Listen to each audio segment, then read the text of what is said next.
Play It By Ear podcast.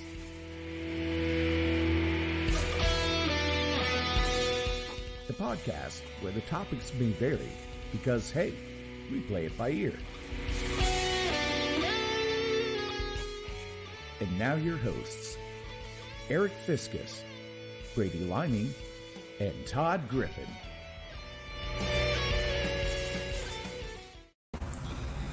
Boy, how's that for a triumphant entry? That was amazing. I got goosebumps. Are you fired up? You fired up to do some podcasting? Woo! Welcome to episode 66 of the Play It By Ear podcast. According to our numbers here, we now have 8 people in the room, so please sign in, as we always ask you to do, so we know who's there. Because I've mentioned this off and on, that we don't really know who's there unless you make a comment. We see a number of people that are watching, but we don't know who they are. So, by all means, or if you want to lurk in the shadows, I guess you can do that too. But anyway. It's your presence. Yes. So, as you see from our Olympic-themed countdown, we will have an Olympic topic here. And Brady will kind of kick off the show with that, as we briefly talked about earlier. Which kind of led to me creating that little montage there. So, hope you enjoyed it. I did. All right, Allison, welcome. Howdy, howdy. Allison. Two Hall of Famers here, real quick. Gary Troutman with us. Hello, sir. Hello, Gary. Gary. And also with us, my co-host, Brady Liming. Hello. Caught you mid-bite there, didn't I? Yeah, Todd. a lozenge. Todd Griffin. Oh, lozenge. Howdy, howdy. All right. Once again, this is episode 66 of the Play By Ear podcast. We don't know who joined us last week for the second round interview with Let's Chat Live. That was only on our YouTube page. So if you did join us there, we appreciate that. If you saw it later. It was great fun. It was absolutely great fun. Little different take on what we usually do there. Kind of veered off a little bit. I think they enjoyed us. I think they enjoyed us more than they thought they would. I think it was hilarious, because I think our beloved host Bree, it seems like she was very much about the time schedule, and I love how we just absolutely play it by ear to her and John, and meanwhile, an hour and 15 minutes later, so I think that was fun. I think part of that was all of us realizing that you two are siblings from another mother or something. I think so. I had to have a chat with my mom about, if I have an adopted sibling out there. We've always joked I have a second family. It was almost creepy how much you guys were alike. The greatest part of it, for those of you who saw it, Todd was going to give me feces about me eating my cereal with a fork, and he thought. I don't remember if that was in the, because we talked a little bit after, and I can't remember if that was in the actual podcast or not. Oh. But I remember in my head because it was like Brady repelled, like every burn we tried to give you, she pretty much. It didn't work. They were bouncing off of. The greatest part was he was going to diss me and give me a verbal feces. And but I also thought that would be the one thing where she would be like, "Oh no, that's messed up. You're weird, Brady." And I'd be damned if she didn't immediately about the fork eating. She about said, the fork eating. Yes, she said. Well, yeah, because that way the cereal's still crunchy.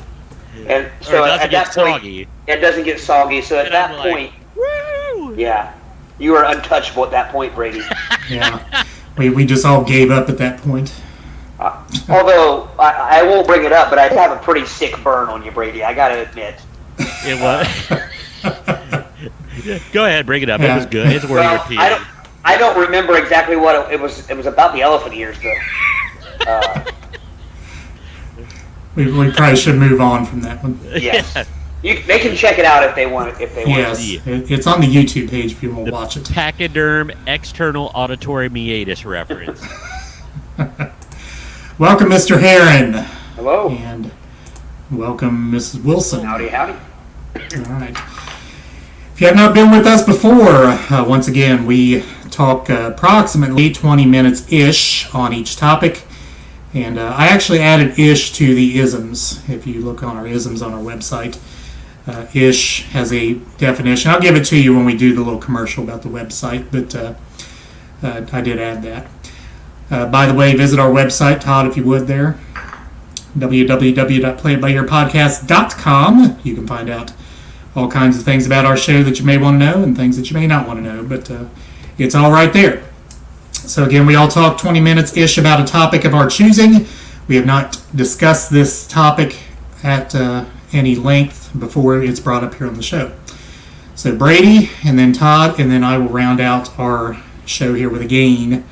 So we're getting our kicks on episode 66. Brady. Nice. I would like, can I throw a disclaimer in real quick? Sure. I apologize for not looking at you guys, looking at everyone in the eyes. I'm trying to figure out, I'm using an iPad, and I usually use my Chromebook. And I can't find where the camera is. So typically the camera's in the center of my Chromebook. It's to the top of my iPad. I have it landscape, so I'm looking that way, and I'm not meaning to. So, hey, Eric, turn toward Todd. We should both give him the judgmental, like it's kind of on the electric company, like.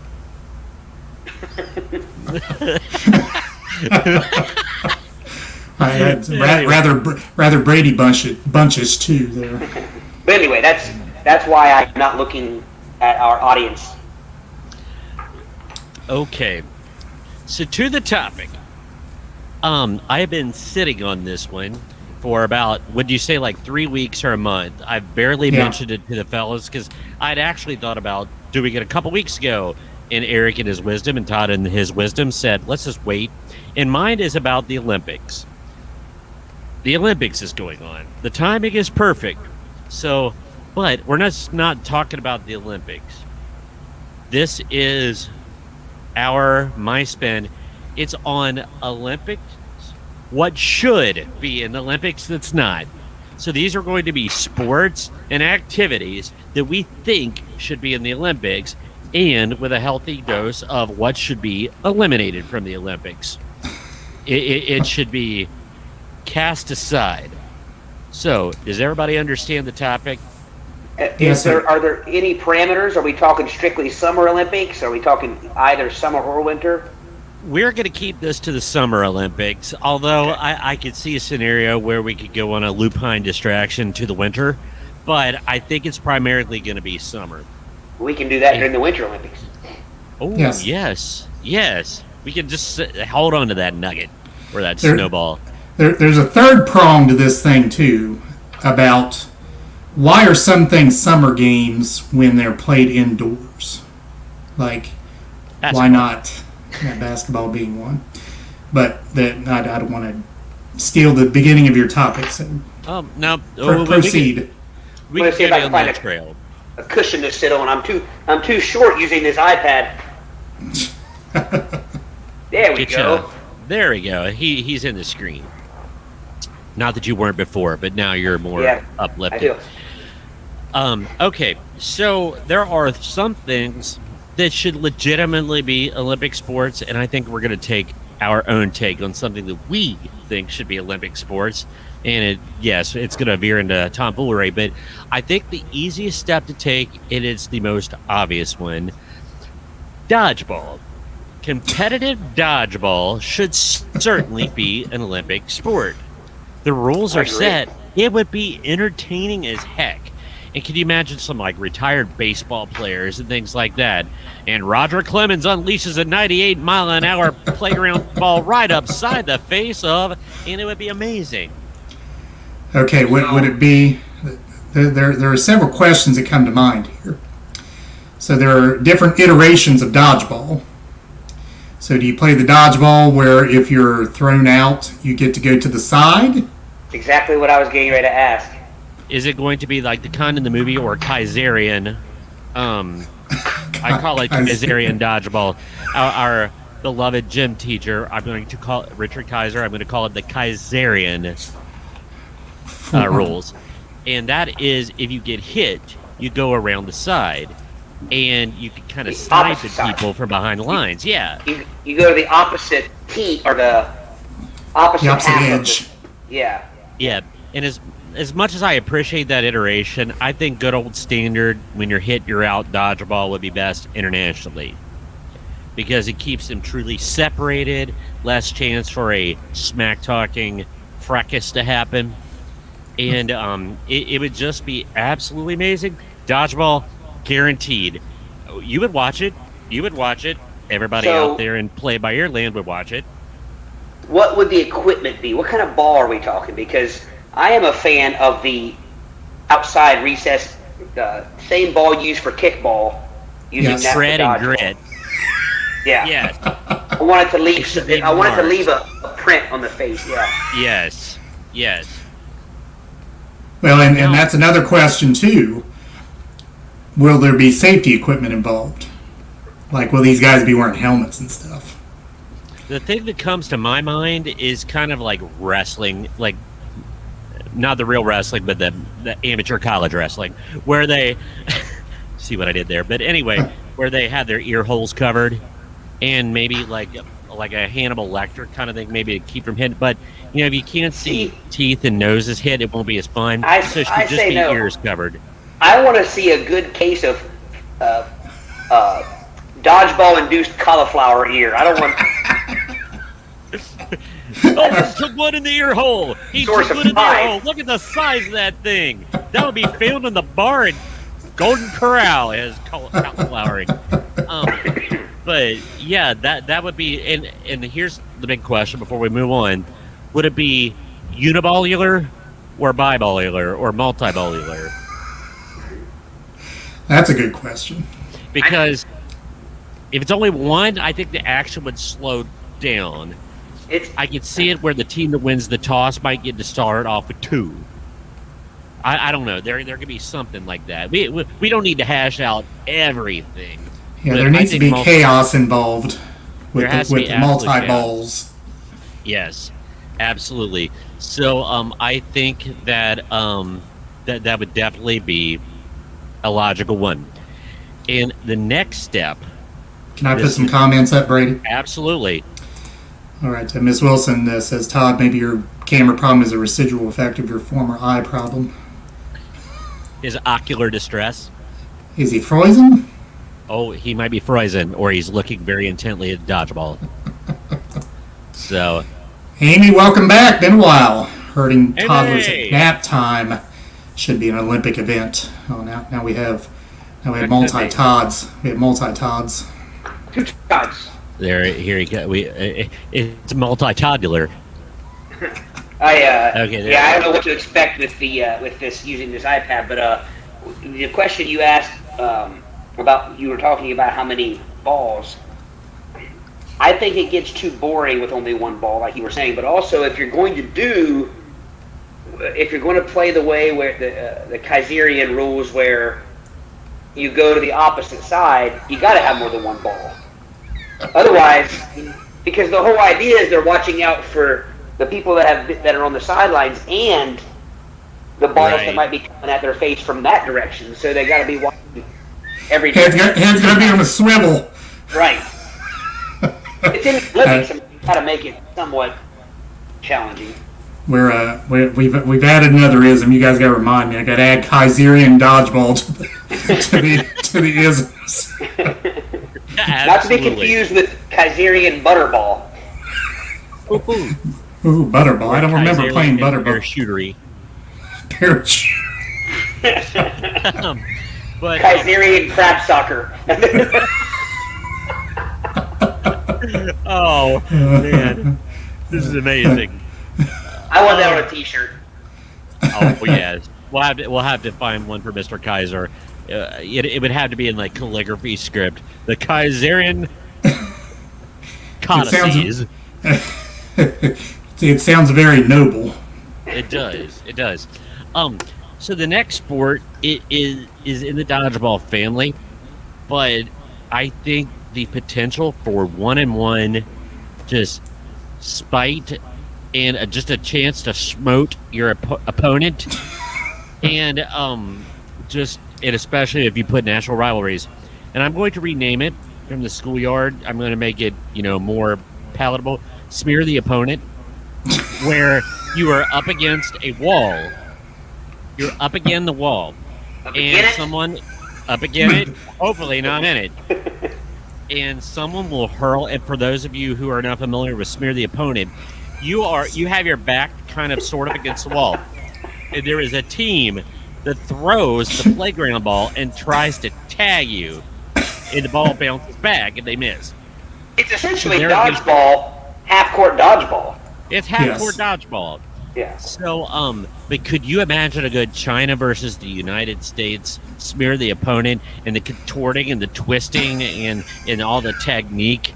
It would just be amazing. I think it would have, doubles and singles. Smear the Opponent would have totally a great fan base built in. That's a sport that I would think, much like gymnastics and things like that, that the athletes that would excel at that would be, I think, smaller. I don't think you want big, muscular athletes doing that. You want them to take up as little amount of space on the brick wall as possible. Right. You have to be agile. Yeah. You have to be agile, nimble, and cagey, and not leave a big footprint on the smearing wall. Yeah. You want a small profile. So I imagine them to be lithe, thin, wispy, but very powerful in the leg department. What, Eric? I'm just chuckling in general. And you would probably be good to have some trickery up your sleeve, like fake the throw with one hand and then toss it over the other hand and throw it, or look at one person and throw it at somebody else. And do like go between the legs. Spin. Yeah. And you're gonna have to hurl it with velocity and malice. The Fiscus church softball pitch between the legs when they least expect it. Right.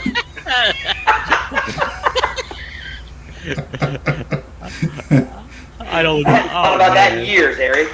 Yeah, that's true. Okay. Heck, I could no longer do that. I'd end up on the ground. Some damage to the rear nether region. And the groin. In the tender groin. I was trying to get him to spit his soda. Anyway, so the next one in Olympic sport or in Australian rules football, as soon as I get you to spit, I'm going to go, it's like Isaac in love mode. I guess a little dribble down my chin, so that would be a... One. So, the next one is going a completely different direction. And I do have to preface this by giving some credit, because the original idea is not mine, but it has stayed in my head all these years, and it's made me wonder.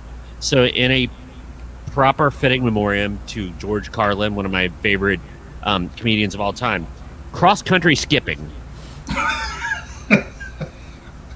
For gosh sakes, they have speed walking, which is an oxymoron in every way. Why not? Do you know the rules to that? Do you know the rules to speed walking? I'm back. I'm assuming it's the ingesting of a lot of sugar-free gummy bears and trying to hold it while walking is the way they to stave off the breach is the way they appear to be walking. You have to lock your knees on every step. That's why they walk like that. If you don't walk at age 50. If you don't lock your knees on every step, it's illegal, and you're no longer walking according to the rules. I'm gonna rant. Is that not the dumbest thing you've ever heard? I was having some technical difficulties. What's the sport? Speed walk. Brady's sport. My sport is cross-country skipping. So, and the rules will be you have to hop dually on each foot, like da-da, da-da, da-da, and up and down, over hill and dale. So there's a How cadence. amazing would that be? There's a required cadence. Oh yes. Da-da, da-da, da-da. Or it could be the dun, da-da, dun, da-da. If you do the 1 and 2 hop at one foot, but I don't know what the techniques would be, but cross-country skipping, and by slight variation, sprint skipping. The 100-meter sprint skip would be like da-da, all the way. That would be amazing. That would be amazing. Would you permit a gallop? A gallop. Is galloping the poor man's since skip. We don't have. As I say, because if you gallop, the creatures that gallop usually have 4 feet, and I'm trying to isn't human galloping skipping? I don't know. I'm overthinking this. Not at all. You galloped in gym class. Skipping is, we already explained it, but galloping is you put one foot, the spacing of the foot you have in the front and the foot you have in the back stay the same. It's like a line. Your feet are in a line. You've watched the Holy Grail. They gallop. Yes. So I think people who gallop can't skip. I think it's a dexterity issue. the skippingly challenged gallop. Put that on a shirt. So with this, could we not add this as a separate sport, but just put it into the track and field genre? Oh, absolutely. Just it's a new yes. So the 16,000 meter skip around the track. Yes. And the 100 meter skip. A proper skip, I believe you hit twice on the same foot before you switch to the other foot. Yes. Right. I think it's a quick. That's like it's like you were saying. So, but a gallop is. But yeah. And then you have people behind you hit the coconut shells. Galloping. Like Monty Python and the stick in the water. It's still and you, Mr. Heron beat you to it. As long as you use coconuts while galloping. A few other comments here. Miss Wilson, add group cheerleading to the gymnastics, and Summer's version of curling could be shuffleboard. Those are solid recommendations. I guarantee every winner would come from Boca Raton. She also says, can you imagine drafting off of the skipper in front of you? That's would there probably be the same sort of strategy involved there. And I will fully admit that I don't follow the Olympics typically very closely, but has there always been 3-on-3 basketball in the Olympics? No, I think that's new.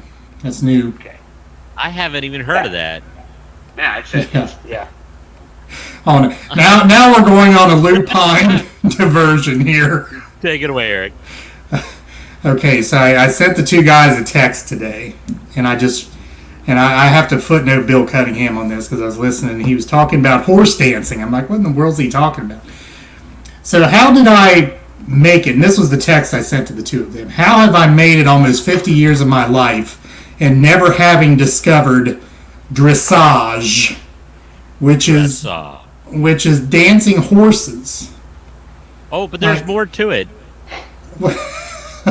I can't stop watching it, and I just laugh all the time. And I don't mean to laugh at it as being an activity that's not difficult, because I'm sure it's very difficult to get a horse to do that. But I mean, I saw this horse doing the cha-cha. I mean, it was hilarious. I looked it up on YouTube after you mentioned it, Eric, and I fecy you not. The example that came up was a horse dressaging to Ice Ice Baby. Because it's like, Ice Baby. And it was doing the little... I was losing it. I've got to find that. They should take it to the next level and have like line dancing with horses. That's what I said. Imagine a line of horses doing the white lines dance. Yeah. Freeze. So half the horses would rock on the freeze, and half the horses would freeze on the rock. And... Yeah. Yeah, what was up with that? That's another lupine diversion for another day. We've discussed that before. If I want to really be impressed, if I really want somebody to blow my mind on the dressage, I want to see the horse rear up on hind legs and do the Macarena. Like, hey, Macarena. And it would be... I want to see it. I want to see it in some hammer pants. Some hammer pants dancing, but you can't touch this. Yeah. Man. So real quick though, the for you on free. Oh, he's frozen. You broke up there, Todd. Basketball Olympics. You're really breaking up there, Todd. Yeah. Dale Lewis is back. Welcome. Yeah, you're back now. Yep. Now you're way gone. All right, Miss Wilson. The announcer said dressage actually came from training war horses. How about that? That must be why Germany is so good at it. They won the gold medal like every year except for one since like 1948 or something. So all the horses are jamming out to 99 Luft balloons and your commissar. Don't turn around. Oh, seriously, you all have to look it up. If you haven't seen it before, it's amazing. And I'm not saying that the sport should ever be removed from the Olympics. Matter of fact, I'm saying it should have a bigger profile in the Olympics. Outstanding. Yes. Great entertainment. So, on to another sport that should be. I've thought about this long and hard. That it's like everybody does it, but there's true skill levels that could truly, show the world. And I think, burping.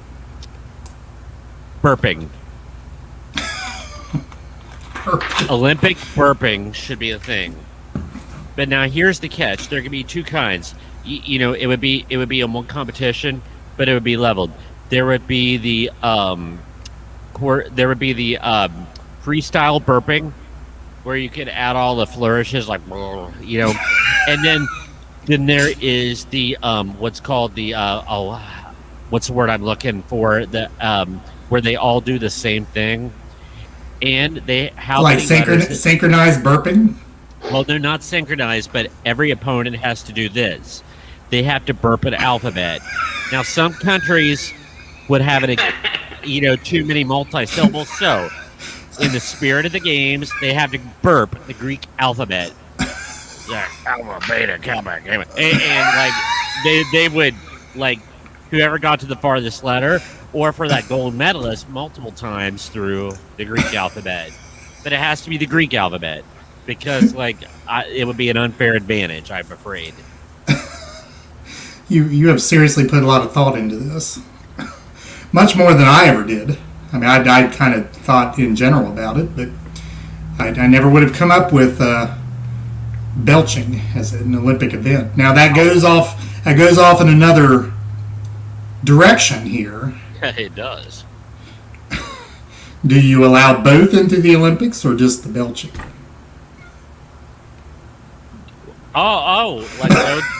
I'm following you. You get what I'm saying here. Yeah, no, there's just too many side notes and problems to judging that one that could come in. But yeah, not as much control involved, like you say, right. belching the alphabet. I mean, it's alpha, beta, kappa, delta. It would just be great, but it has to be the same alphabet, or else Now I'm gonna be ignorant here. I'm just imagining the Russian the Cyrillic alphabet would have a lot more syllables and a lot more characters, so that wouldn't be fair. Right. So it has to be the same alphabet, and it has to be the Greek alphabet. But Eric, where you were talking about the intestinal distress, the other side, I kid you not.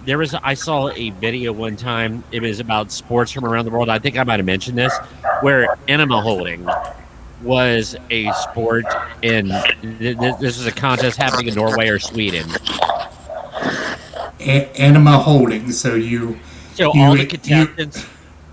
all the contestants were in the bloomers, or the Tom and Jerry kind of long underwear that's red, that has a flap on it. I'm serious. And they were standing on a plastic, and there was an official that administered the same amount of enema solution, and they were holding a rail, and the sweating and everything, and it was whoever could hold it the longest. So that was real. I don't want that in the Olympics, but I'm saying there's that actually was a sport.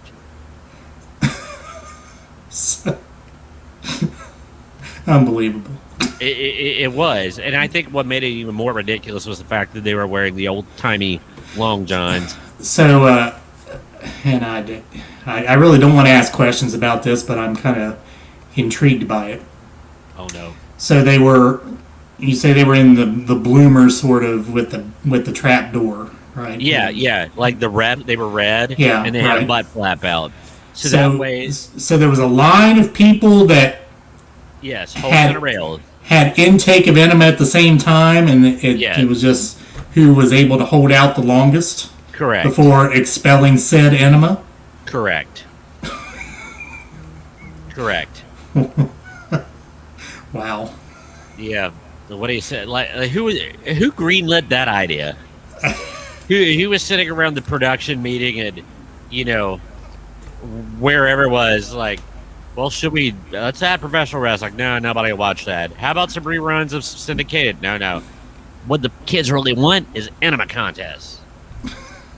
I'm sure the kids do want that. That's funny. Right after Matlock and in between Murder, She Wrote, But, all right, Miss Wilson talked about training the war horses. Dressage came from that. It's to enable them to stop, turn, sidestep, and stamp on / from the opponent.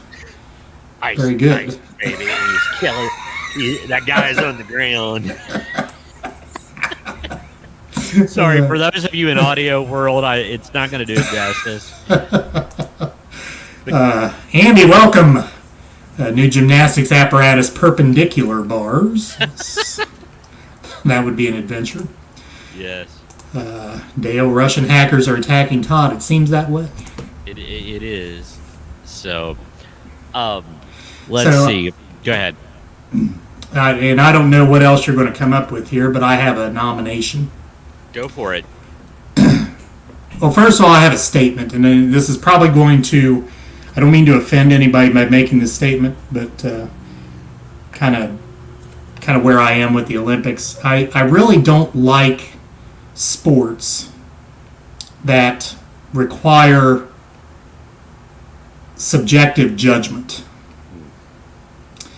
So even though dressage is very entertaining, it still requires subjective judgment, like which horse danced the best. And I guess they have little tricks they're supposed to do, like their tempo changes in the songs, and they have to do pirouettes. Like you said. Like I said, incredibly entertaining, but subjective. And you have your gymnastics, and you have your things like that. Diving, yes, that's true too. I mean, if a dive is terribly bad, you can tell. Yeah. But most of them look fairly similar. So it's like it comes up to this point that, or the Russian judge gives them this point that, and the American judge gives them this point that, and it's always the French judge. Right. So if we're going to add sports, we need to add sports that are not subjective. So.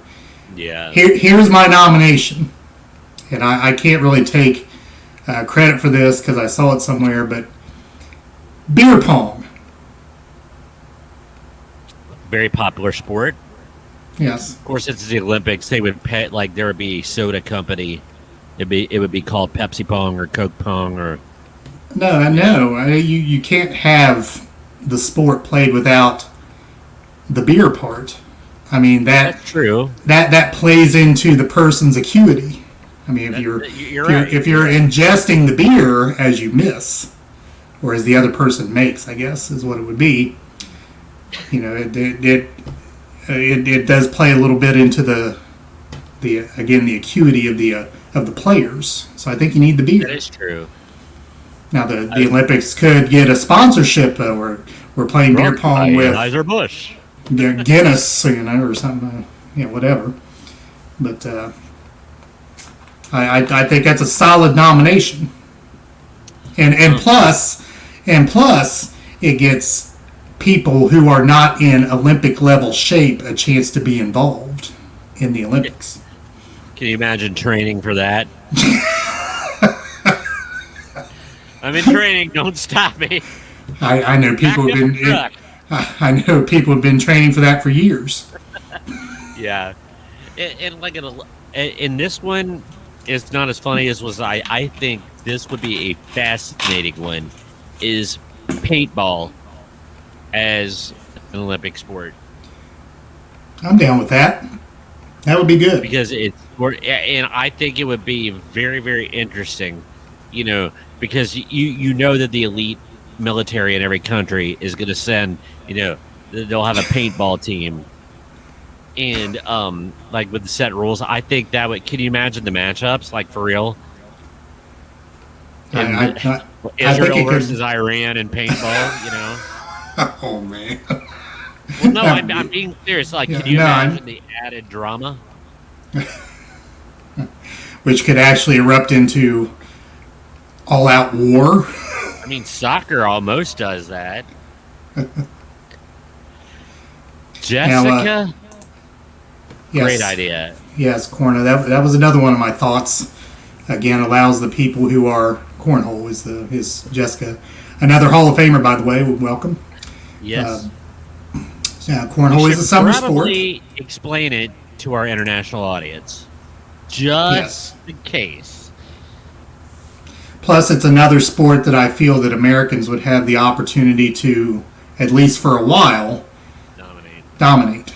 Yes. So, call me jingoistic, because I am. Yes, I want sports Americans can dominate as well, which I think beer pong and cornhole. Yes, I'm in for both. Called maze hole. Maze. Because maze is generally the accepted term for corn all over, so maze hole might be. I'll take your word for it. Yeah. So. Daggone it! I lost my track. Okay, the paintball, and now we do have to talk about subtraction a little bit. And I'm probably going to offend some people in this take. I know it's artistic. I know they're great athletes. But rhythmic gymnastics has got to go. With the little ribbon twirly wand and boo. I mean, does anyone actually enjoy watching that? I mean, I'm being very serious about that. I mean, do we have people who enjoy watching the rhythmic gymnastics? He's back, and he's got his got his hat on, and he's all ready to go. Should be good to go now. All right. Oh, dude, is that your microphone? Yeah. He switched over. Switched over to my computer now. She got back with it. Oh, sweet. And but oh, daggone it! I lost my train of thought. Removing rhythmic gymnastics, which are rhythmic gymnastics. Like the little twirly wand is bad enough, but to watch them contorting with a playground ball. There's the ball, there's the twirly thing, and what's the other thing? Now, if some person came off to the side of the mat and dodgeballed one of those people with the ball, now that would be entertaining. Yes. You get one psych out, you can play your card.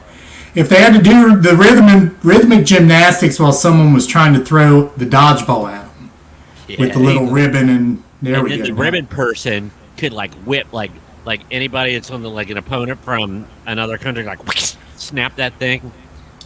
See, and that would put some objectivity and the subjectivity in it. So now you have the thing where you survived X number of minutes on the mat with these people trying to nail you with a dodgeball. Plus, you did this dance. And so now we're going to grade the dance. Right. You left wealth on 3 opponents. So not only you dodged, but you inflicted. What sports did I miss while I was swapping everything out? What? Beer pong, cornhole. I'm surprised cornhole hasn't been added. Yeah. I ventured. Paintball, yes. Brady said paintball. I mean, if curling can be an Olympic sport, then cornhole certainly can. Certainly. Do you go with the standard sized? corns and whole, or do you go with the miniature to make it more challenging? No, it needs to be whatever you find on the west side of Cincinnati, the birthplace of it. Was played at a mom and pop beer joint. That's the international rules. Yes. So, Mr. Heron said he trained for beer pong all through college and then some. There you go. This might be hard for some people to believe, but I have never played beer pong. Really? Huh. Neither have I. Yeah. Eric, now come now. No, I really haven't. I don't drink beer. I mean, that's kind of a prerequisite to the game, isn't it? Yeah, and I've never played. I haven't either. And like I said, I was good. And I'm not just saying that to line up with you guys. I've never played it. So we would definitely not be on the Olympic beer pong team. No. Unless we got on for another country like, Luxembourg that needed beer pong players. So I kept cutting out when I was trying to bring up a couple of points about the 3-on-3 basketball. Is the 3-on-3? I've only seen women's 3-on-3. Is there men's 3-on-3 as well in the Olympics, or is it just women's? I don't know. I've never even actually seen it played. I heard it was in there. I didn't know. Yeah, I was watching some highlights the other day from it. I just don't. I mean, Gus Macker would be proud, but yeah, right. Or Brandon Walker, if he's out there listening, the Bud Kilmer tournament that was right. in for a while. But hey, is there anybody famous in it, Todd? Well, I didn't really catch. I didn't catch whether it was. I mean, I'm assuming it's different players than are on the full team. Yeah, basketball. I don't know. Because but older might be. You might get some. You might get some Adrian Dantley versus Detlef Schrempf. Because the German.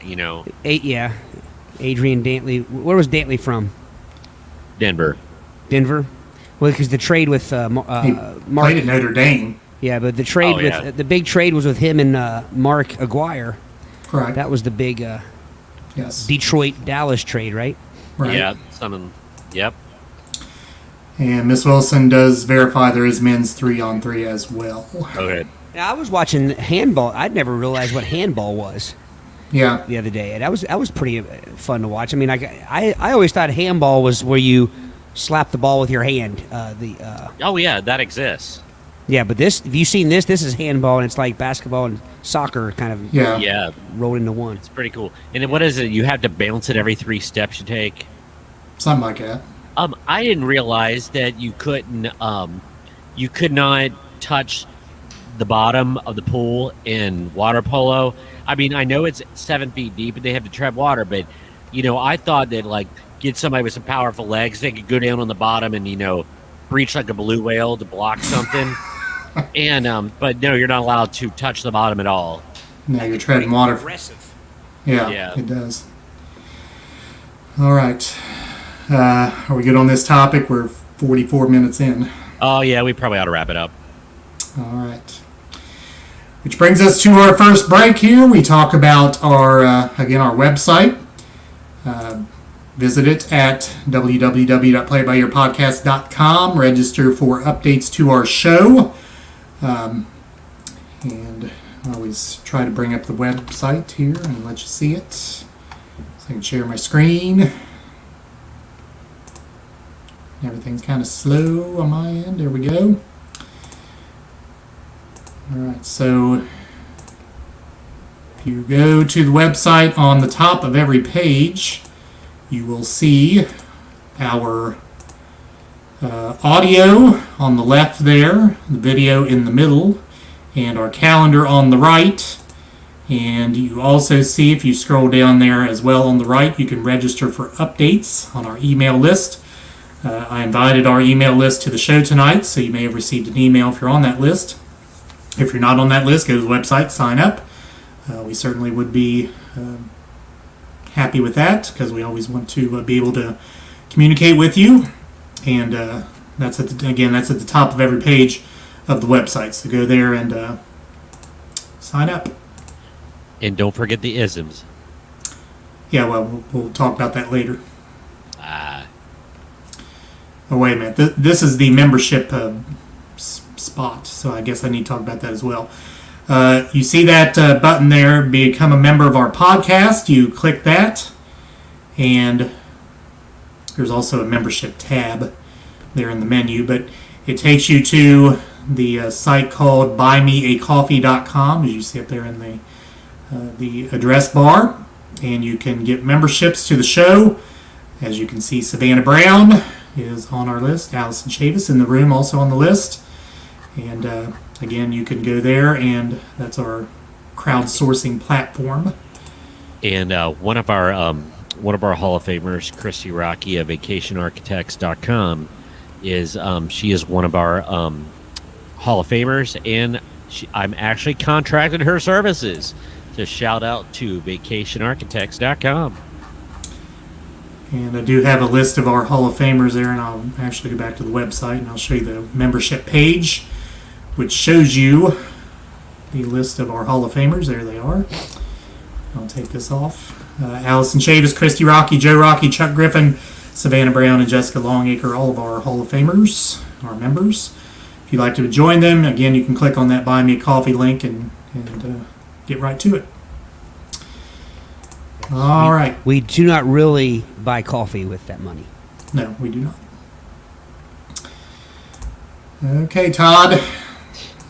All right. So the other night during the interview, they were asking us about our favorite topics and things like that, and I mentioned how I typically go food or wildlife. That's my go-to. So I'm going to go back to food tonight. And I know at one time we talked about oddball, we talked about secret menu items at fast food places, and we talked about oddball fast food in different countries, like some of the things that are different in, like, let's say, Germany to McDonald's than here or something like that. But I was talking with someone the other day, and I think it's come up before on here about, I remember when McDonald's had their, it was a summertime thing, and they had a hot dog and a different type of hamburger you could buy. It was like a grilled, like a backyard burger type thing. Yeah. And that got me thinking, so I did some research. And patted. Yeah. I did some research and found some no longer, I guess, discontinued food items on popular restaurant menus. So without further ado, let's go ahead and get started. This list is a list of 19. And right off the bat, we have McDonald's McSalad Shakers. And that hasn't been that long ago, I don't believe. Okay, McDonald's, what was that? You kind of broke up there. McSalad Shakers. McSalad Shakers. I remember that. Yeah, they were just, it was almost like a cup that you would put, like, just like a drinking cup with a dome. Yeah. And you just shook the salad with the dressings. They had a Caesar one. They had a chef, a garden, and a grilled chicken Caesar one. Huh. And I'm kind of surprised those went away.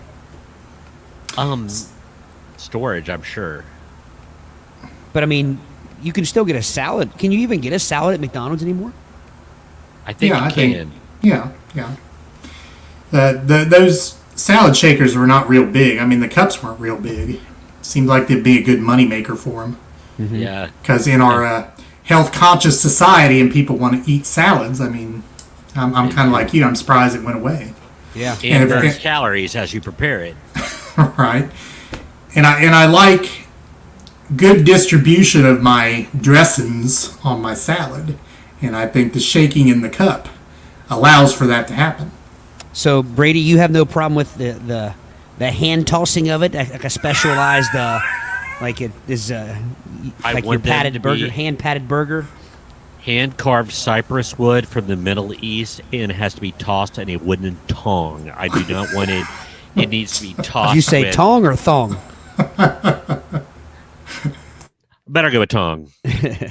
All right. Up next, Burger King's Cine Minis. I love them things. 1998, Burger King teamed up with Pillsbury to make magic that came in the form of Cine Minis. These miniature cinnamon rolls were meant to be just the heart of the bun, i.e. the best part, and were served hot with a packet of icing that you could either use for pouring or dipping. Which, that alone... I'm a dipping. Yeah. Not a pouring. It's like the ketchup packets that you can either dip or squeeze. Those are outstanding inventions. Those are great. Yeah, I'm always dipping. Yeah. Never I squeezing. hate, especially with the Cinnaminis, which I have a fond passion for, and I was really mad when I couldn't get them anymore. They just disappeared one day. But the icing, it is difficult. It's the same thing with toaster strudels that you make at home. If you have to squirt the icing out of those packets, you never seem it doesn't come out enough. Yeah. So by proxy and efficiency, as an aficionado of cinnamon rolls, you got to dip them. So the Cinny Minis were basically just the bullseye of the cinnamon bun. Yeah. which makes you wonder why they didn't have the center rings. Yeah. They had to use the outside of it. That's true. Had a lot of waste. All right, Wendy's Chicken Caesar Pita. Like Wendy's has any pitas, anything like that anymore. No. Let's see. It just says during the late 1990s, boasting low-fat Caesar dressing and warm bread. This dish and the two other versions of the chain was supposedly Wendy's answer to the wrap craze that was taking over fast food at that time. Huh. Now this was strange to me. KFC's Chicken Littles. Now you might be thinking you can still get KFC Chicken Littles, but they're different. How are they different? I'll tell you how they're different. You tell. I'll tell you. It's a modern reprisal, basically, because in 2012, the OG. Well, I'm sorry, the 2012 it came back.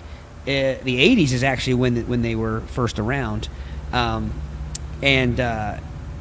it was basically a snackable sandwich consisting of a roll, a small breaded chicken patty, and a touch of mayonnaise. Just a touch. It's a touch too much. What constitutes a touch? I assume the only way you can get an exact touch of mayonnaise on something is to actually dip your finger in the mayonnaise trough and actually dollop it touch with your it. finger. Yeah, dot your eye. That's not enough mayonnaise for me. Well, apparently, This is not good. it says Not that good. KFC fans argue that the chain ruined the Ruined. ruined the classic when they added pickles to the sandwich and replaced a plain roll with a sesame seed roll and a chicken tender. So they've changed the shape of the chicken.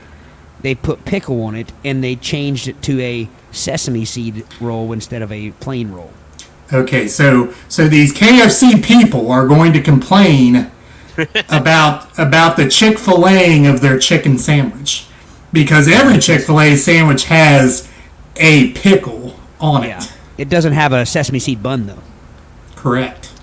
I don't mind I like the chicken noodles. In fact, I didn't even know they used to be another sandwich altogether. Iteration. But they have plenty of mayo on them. It seems to me like now. So maybe that's another thing they changed was they added 3 touches. They added a fist of mayonnaise.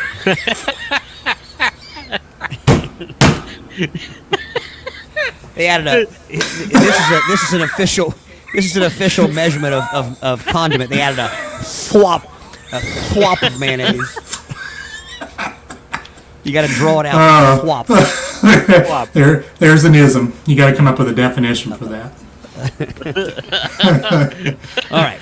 Yeah, I got. Oh, You can stop me whenever, by the way. If you guys chime in, I'm going to try to get through. I do have a couple comments here. Okay, go ahead. Miss Wilson says Frisch's tuna melts went away, made her so sad. I didn't know they ever had a tuna's melt. I would be sad to partake of a tuna's melt, but to each his own. Or You're her not a own. tuna melt person? Ugh. I don't think I am because no. now I like tuna salad. Even though that breaks your rules if it's not a salad, but I don't want hot. Is it a tuna melt hot? I don't want hot. To be melted, it must be hot. I do maybe not it's like just hot tuna in my rock and roll, and I do not like hot tuna in my sandwich. Neither nor. Mr. Heron, I used to have the McDonald's Big Mac wrap. Can't get them anymore. And don't get me started on the Big Mac. Wrap or otherwise can All cause right, so- intestinal distress. We have a Jack in the Box cheesy macaroni bites, Which those are pretty popular around here. Oh, yeah. Like mom and pop type establishments. Bar food. Yeah. I'm gonna skip over that one. Pizza Hut's Taco Pizza. Now there's lots of places that have a taco pizza, but I don't remember Pizza Hut having one. See, I would never order something like that. So Maybe it's because it's in the late 70s. It was in the late 70s. Oh, that's pretty early for the whole taco. Yeah. Ahead of the curve. Introduced in the late 70s, the taco pizza was just what it sounded like. A regular pizza smothered in taco toppings. Some call it the best pizza ever made. Well, I think the late 70s is when the Mexican food craze started. Yeah. Because you remember the Zantigo restaurants in Cincinnati? Yeah, I do. I do remember that. That was late 70s. Now, I like a taco pizza, but don't get me wrong. Like, you can't just take a regular pizza and put you can't have pizza sauce and stuff like that on a taco pizza. It has to just be the crust, but then with taco meat, lettuce, Taco The sauce. vegetables. taco sauce, yeah, Salsa. and then sour cream, a thwop of sour cream, if you will. Gary, no, I did not say barf food. I said bar food. There's Now- a separation there. The next one, I remember lots of discontinued McDonald's burgers, like the Arch, whatever it well, is. this I don't remember this one, the McDonald's Arch Deluxe. I recall that one. Despite being an undeniable flop, the Arch Deluxe sounds like it would have been a pretty tasty burger. Conceived as a way to get adults more excited about eating Mickey D's with their children, the burger was touted as more gourmet and complex, featuring a quarter-pound beef patty, bacon, all the rest of the regular burger fixings, and the chain special Arch sauce, which is a mix of mustard and mayo. I think it had a different bun too, like a brioche sort of bun. Yeah. It says Jessica Biel was featured in a commercial for it that ran in 1996, and that was the year the burger was introduced and discontinued. So now let's back up here for a moment. So they were looking for the older clientele, yet in 1996 they ran a commercial with Jessica Biel in it. Yeah, That doesn't make any sense. it doesn't make any sense. She Jessica was Tandy, rather- maybe. Commercials. Yeah, we don't Jessica need to see Tandy and Jason Robards. Jessica's Tandies. Nor Wilford's Brimleys. Wilford's Brimleys, Jason's Robards. Diabetes. All right. Sorry. Next we have Burger King's ribs. In the summer of 2010, Burger King debuted what turned out to be a wildly successful limited-time menu item, pork ribs. People loved them so much that the chain sold 10 million of them and ran out a week before the offer was meant to end. The $8 per order ribs featured a light glaze, and fans speculate that their appeal came from the fact that they were real, not frozen meat. Poison. Roasted meat. So, did it have a bone in it? Was that a shot at the McRib? I believe it was. I don't know, but it's not sandwich though. It's the picture's just someone eating it with their finger, like a little riblet. Like Yeah. Well, Like well, Flintstone style. the real rib meat thing, I think, was a shot at the McRib. Oh, yeah. that's what Yeah, it's I meant get to you. be. I would say, yeah. All right, Yeah, I don't know Wendy's. where McRibs come from. Wendy's coffee toffee twisted Neither does frosty. McDonald's. Which- Don't- That now Sounds say it- horrible, Todd. This Say it picture again. of the coffee toffee twisted frosty, It's twisted. and they have a picture here of a quad of frosties. One being an Oreo frosty, an That's M&M solid. frosty, That's solid. But they don't have those anymore, do they? At Wendy's, that's more like a McFlurry at Yeah. McDonald's. And they have a chocolate chip cookie, a Toll House chocolate chip cookie dough one, which all those I would give thumbs up. But then they have the coffee toffee one. Now I like the taste of coffee, but I don't want my ice creams tasting like coffee. I don't like Yeah. coffee flavored things, but I like the taste of coffee. I do like toffee. Is that along the lines of Jamocha? What is Jamocha? Always wondered that. It's coffee-ish, isn't it? Yeah. Yeah. It was only out for 2 years before being discontinued in 2011. Oh, wow. Taco Bell's spicy chicken. Now, Taco Bell has been pissing me off lately. They keep taking things off the menu. You can't get You used to be able to get a chicken burrito. Then they went to the only thing they had was a shredded chicken burrito, and now they don't even have the shredded chicken burrito on the menu anymore. But apparently Can you still get a chicken burrito? No. Well, you can get. I don't think so. Maybe you can, but I don't know. I like the shredded chicken burrito, and it looks like this was the spicy chicken burrito. It said it had quite the run before it was discontinued in 2011. Part of the Big Bell value menu for 8 years. This flour tortilla came loaded with rice, spicy shredded chicken, salsa, and an addictive, creamy jalapeno sauce. Yeah. Its replacement, the shredded chicken burrito, just doesn't boast the same combination of enticing flavors. And like I said, now you can't even get a shredded chicken burrito anymore. That's terrible. Okay, so who makes this proclamation that this jalapeno sauce is addictive? So if I eat the jalapeno sauce and don't like it, therefore it's not addictive? You're wrong, according to this person. Wrong! Wrong! I don't like jalapeno, so I probably wouldn't like it. Although, I don't mind certain sauces that have it in it, but I can't eat jalapenos. Next on the list, Sonic's French Toaster Breakfast Sandwich. It looks good, but I'm betting it's going to be... It says 2 breakfast classics molded into one. Sonic had the genius idea of squeezing eggs, cheese, and bacon or sausage between 2 mega slices of French toast. And there's never been a better breakfast of champions since. The chain did come out with a breakfast toaster, which is similar but lacks the best part of the original, the French toast. See, I wouldn't like that. I don't want my sweets mixed with my non-sweets when it comes to breakfast foods. No sweets with the meats? I'm with you. I'm with you. I like my pancakes and my French toast with fruits on them, but I don't want them on the same plate as my eggs. No. And my potatoes. I don't want fruits on that. That's where I'll disagree with you. I don't like fruits on my waffles or pancakes. Fruits and whipped cream, yeah. I am a chocolate dessert for breakfast. Chocolate, peanut butter, syrup. That combination. Syrup. Okay. I don't want to go off, but the most glorious thing, in my opinion, was these IHOP. I don't think they still have them, but it was cinnamon roll pancakes, with like vanilla custard in betwixt them, and drizzled with They at IHOP used to have the cinnamon swirl French toast. It was like it was French toast made out of like cinnamon bread, like a cinnamon swirl roll or bread or something. It was fantastic. Oh, it was. Yeah. All right. Next, we have the McDonald's Onion Nuggets. They should have just called them the Uggets. A true fast food relic in the late 70s. These deep-fried onion bits was part of their dollar menu. I'm surprised they had a dollar menu back in the 70s. Yeah, I am too. Shit, I thought everything cost. Does that be like a $10 meal? Yeah, really. They were discontinued. Like a quarter menu back then. They are basically exactly what they're saying. They're onion nuggets. They're smaller than an onion chip. I'm a fan of the onion chip. They're smaller. They would probably be called, in today's world, they would probably be called a bite, an onion bite.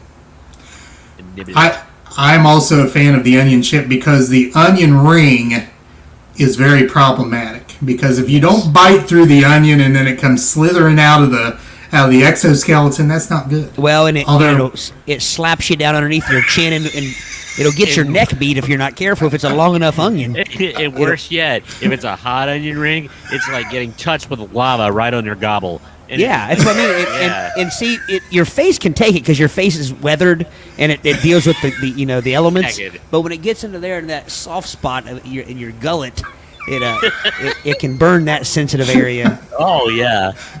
It's like getting slapped with lava. I stand behind it. It's weird because the same thing happens on a Snickers bar, but it's a piece of gooey caramel. Yeah. Does the same thing. It's weird how everything goes right there and just molds around your chin. And unless someone's there to tell you, it just kind of hangs there. Yeah. It can hang there for hours. Then it gets to your neck and gets sticky, and then it starts messing with my... I can't deal with that kind of stuff. I got a few comments here. Miss Wilson ordered to shake a McDonald's, still waiting for them to fix the machine. That is correct. Supposedly, they came out with machines that didn't need clean so much, but I don't buy it. Seems like the thing's down as much as it used to be. I would take my chances with a dirty shake. Just don't clean it so often. Dirty shake. I will say though, I Miss Wilson doesn't like sweets mixed with savory either. Good. Especially breakfast. For some reason I don't like it any time, but I think breakfast is one where people tend to loosen up on that rule a little bit. They'll have their syrup on their sausage links and their what are the breakfast sandwiches at McDonald's? The McGriddles. I had one 2 days ago, man. Oh. See, now I don't eat a lot of that kind of stuff. That what we call the greasy food group, But I love me a McGriddle. See, it reminds me, if you eat a Tootsie Roll Pop or something like that, and then get all that candy stuck up there in your teeth and stuff, and then eat something that's not sweet. That's what that reminds me of. It reminds me of something you haven't washed your mouth out yet of the sweetness before eat you that start Tootsie eating Pop the and wash it down with the tuna melt. You have not cleansed your palate. Yeah. Yeah. But I've had a very good streak of luck lately with McDonald's ice cream. I think I'm out maybe by like the last 6 times that I've gone to McDonald's and ordered ice cream. They've been able to take care of it. Well, Although the other day it was funny because we were coming back and we went to Burger King, and we wanted shakes. Burger King has a really good milkshake, by the way. Their chocolate milkshakes are fantastic. And so we stop in, and it was Celia, me, and Ethan and Riley, and we stop in and we order our milkshakes, and I think we each ordered I got a chocolate, a couple of strawberries, a couple of chocolates, whatever. And as soon as we say it, the lady's like, we don't have enough ice cream to make that many. It's like that. What? That's what I'm thinking. I'm thinking I can buy that your machine's down or whatever, but the fact that when were you going to stop me? I mean, we ordered 4 of them. Do you have enough for one? Did You couldn't see her in the restaurant. She's on the end going, "Don't order another one. Don't order another one." Yes. She's shaking. No. Which makes me think I drove away from there thinking she just didn't want to make the milkshakes. Well, that could That's be. how, I hate to think that way, but otherwise, why would have she just said, after we ordered one, say, well, just so you know, we're limited with our ice cream. But no, she waited until we ordered all of it, and then now we can't make that many. So we went to McDonald's. So you didn't take charge of your family and say, "Hey, forget the rest of these people. I want my shake." Well, I'll drink it in front of them. I should have, but no, we went to McDonald's. Then we went to McDonald's and got sundaes instead, and they didn't have any nuts for their sundaes. They were out of nuts. No nuts for the Sunday. Arby's sourdough melts. I do remember liking some Arby's sourdough melts. I'm a sourdough fan. Sourdough. So before you go on, Todd, I had a question about the McGriddle. Did you say that you would have liked or did like the Sonic French toast sandwich thingy? It looked good because I thought it was just Texas toast, but when I read that it was French toast, that tells me it was probably sweet. Yeah. And I wouldn't have liked that. He wants non-continental toast. No, yeah. Give me some good old Texas toast on a breakfast sandwich. Then you're talking. I'm with you All there. right. KFC's Double Down sandwich. I remember when those came out. It was basically no bread. It was 2 fillets of deep fried chicken as your buns, bacon, cheese, and a special sauce. So the meats were the bun? The meats were the buns. It was 2 big old chicken flanks. And wouldn't that be hot? How would you hold it? Well, it came in a little. I mean, you held it by the like a grippy thing. Taco Bell has something like that right now. Taco Bell has a thing. They want to get in the chicken sandwich war, and they have a thing now. And instead of a taco shell, it's a folded piece of thin chicken. It's like a chicken shell, and it's got your meats inside of your chicken. Taco Bell needs to stay in its lane. Yeah. Don't need to be in no chicken wars. I actually had it. It's not bad. So the chicken had bacon and like sandwich, like lettuce and stuff in between the two chicken breasts. In between the 2 breasts were cheese, bacon, and a special sauce. No lettuce, tomato, pickle, nothing like that. Nicely played, Mr. Heron. Nicely played. You hold it by the handle, Brady. Well done. All right, moving on. Touche. McDonald's pizza. Late 80s era menu item called the McPizza. It was never actually named that by McDonald's. Instead, the chain just called it pizza and hoped that it would bring in customers who frequented other pizza chains like Domino's and Pizza Hut. Starting out as full-size pies, McDonald's pizza was then offered in individual sizes with toppings like sausage, peppers, onions, pepperoni, and mushrooms before it was discontinued. I recall that.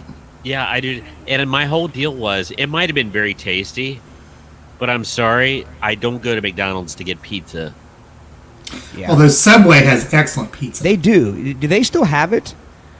I think some places do and some places don't. Yeah, I agree, though. I liked Subway's pizza. I would have tried it. I would have tried McDonald's pizza. This one right here fascinates me. Taco Bell's Bell Beefer. Now, I'm going to tell you what it is.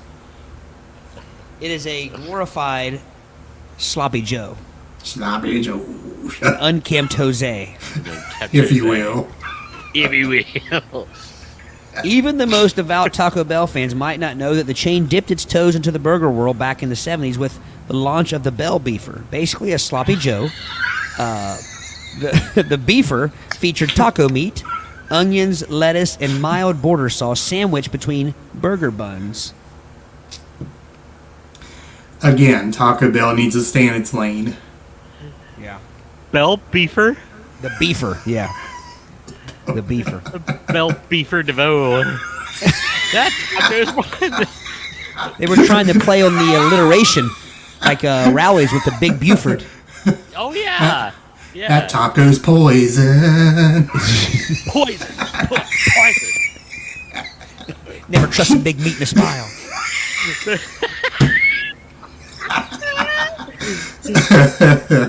That's what she Bell said. Beefer. Like. All right. So, now I will say I was a big fan of when White Castle dipped their toe into the Sloppy Joe world. It didn't last long, but that was a good Sloppy Joe. It's hard to mess up Sloppy Joe. Although I could probably It do can't it. be too sour. I would say the size of the buns was a obstacle to White Castle's Sloppy Joes. Yeah. Jose's. Yeah. Although, I mean, I like it. We use slider buns sometimes, at home too. I could just imagine the remnants of the Sloppy Joe in the bottom of that little box. Yeah. Well, I will say their Sloppy Joe it wasn't the wettest Sloppy Joes. So, because, if the Sloppy Joe gets too moist, it'll just break right through the bun. And as like thin acid. as thin as those White Castle buns are, yeah. I mean, like it would be sopping through there. So not as sloppy a Joe. Right. Yeah. Not quite as unkempt. Much more buttoned up. Reminds me of your For Jose. conversation. Reminds me of your slaw the other day, Eric. I don't want to call anybody out, but that was absolutely ridiculous. Oh, I don't even like slough, and that wasn't slough. It That was so chopped dry. vegetables That in a was cup. yeah. You're correct. That was a salad, and it's not usually that dry. That was so dry it was dusty. I mean, that was like It had the tumbleweed in it. it was arid. It was arid slaw. Some zip rabbit nuggets on it. Taco Bell's XXL Chalupa. Basically, it's just a supersized version of the Chalupa. It didn't last long. It was only on the menu for a few months.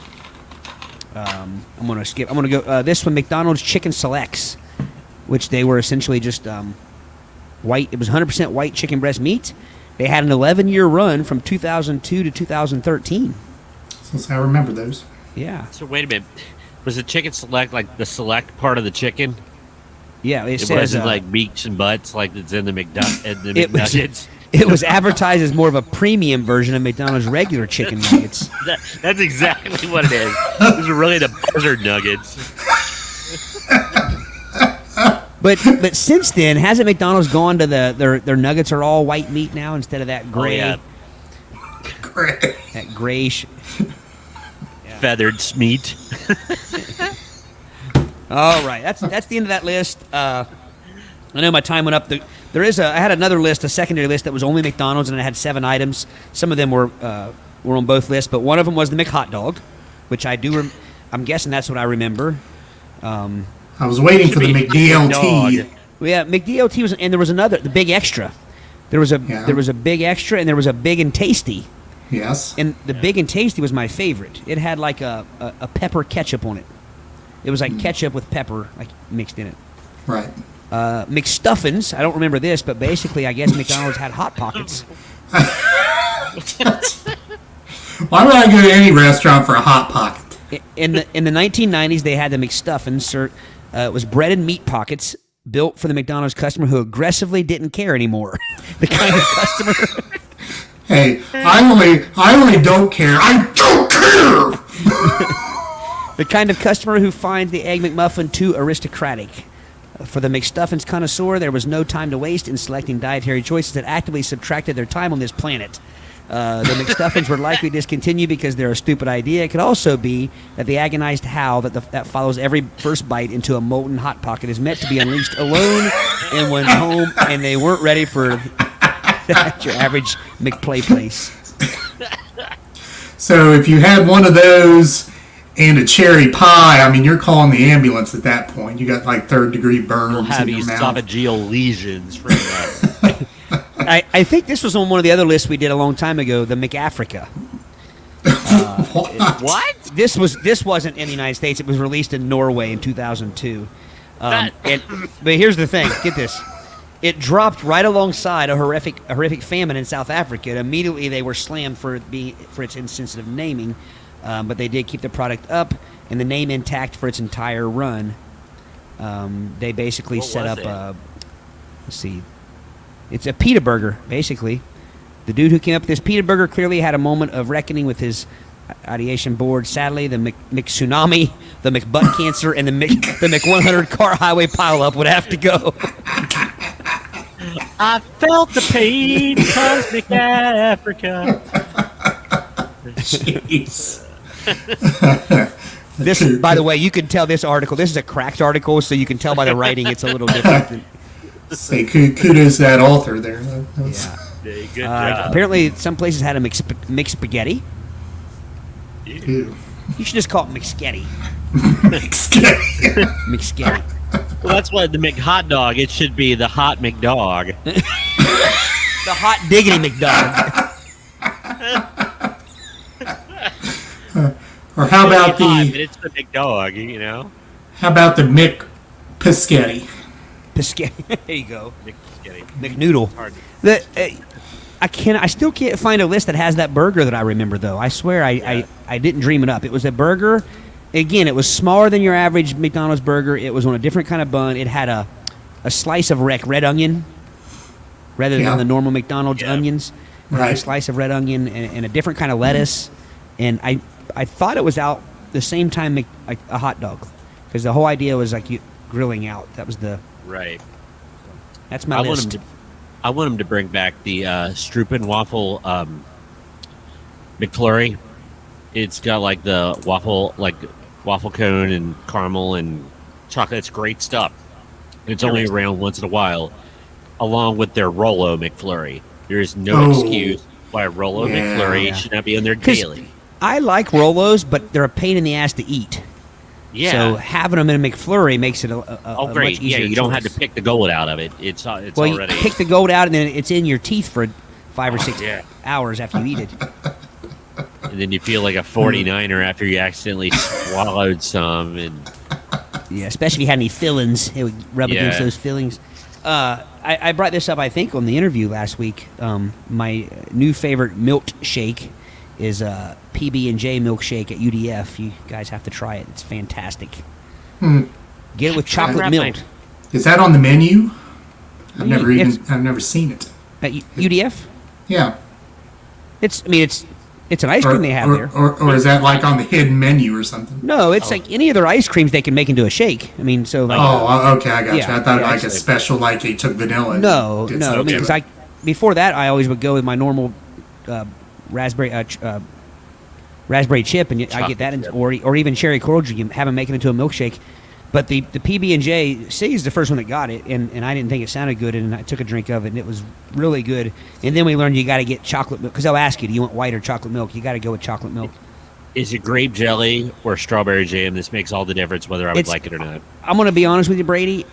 You can't tell. It is a purplish reddish color in the swirl, but honestly, when you drink it, it's not like you're saying that's a flavor of jelly. It's just just peanut butter and peanut butter shakes. It's the jelly scares me a little.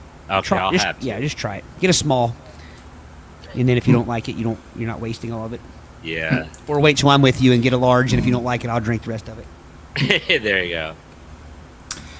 All right. Getting ready to go into topic number 3, our game of the night. But first, we want to talk to you about our isms. And Brady mentioned one. Actually mentioned 2 during our conversation. We have to add. But Brady mentioned one in his conversation, and there it is. Talked about feces, which, according to our isms, is the singular form of the word feces. And the example sentence, "Oh darn, there is cat feces all over this yard, and now there is a feces on my shoe."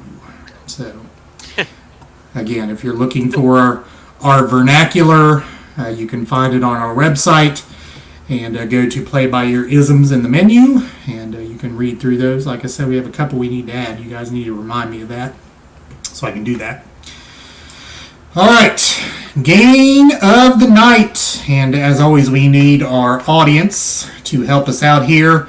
The game of the evening is one we played before, and it is called Ducking High. Ducking High. Now, Todd didn't act like he remembered this when we were talking about it earlier, but the gist of the game, Todd, is I will give you a question, just a rhetorical sort of question. I guess it's not rhetorical because I need an answer from you. So each of you get a chance to answer the question, and then the audience selects who has the best answer to the question. Okay? All right. So we don't need paper. No. We can do an example here. Okay. So you can get back into the game. All right. So the question is, if your child asked where babies come from and wasn't ready for the truth yet, what would you say? Amazon.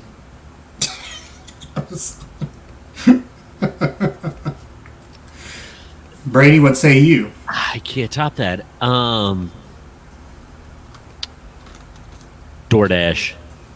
Jordash? Like the DoorDash. DoorDash. Bugle Boy. Oh. Bugle Boy. And then the audience would decide which one of those 2. Yeah. We could put our own little spin on the game, if not tonight, some other time where we try to answer it in as few words possible. Okay. We don't have to do it tonight, but Yeah, right. Oh, Maybe in the future. All right. So, we drew straws backstage. Todd, you're first. All right. So, Todd, if you had a second nose, where would you put it on your body?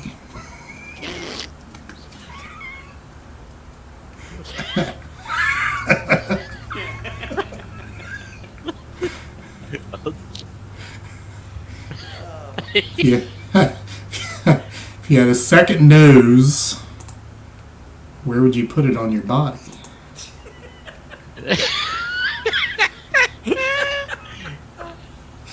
all right. How big is the nose? Well,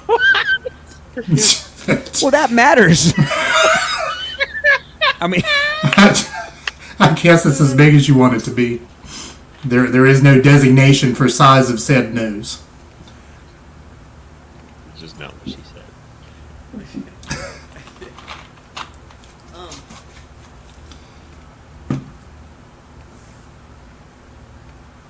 I'm going to say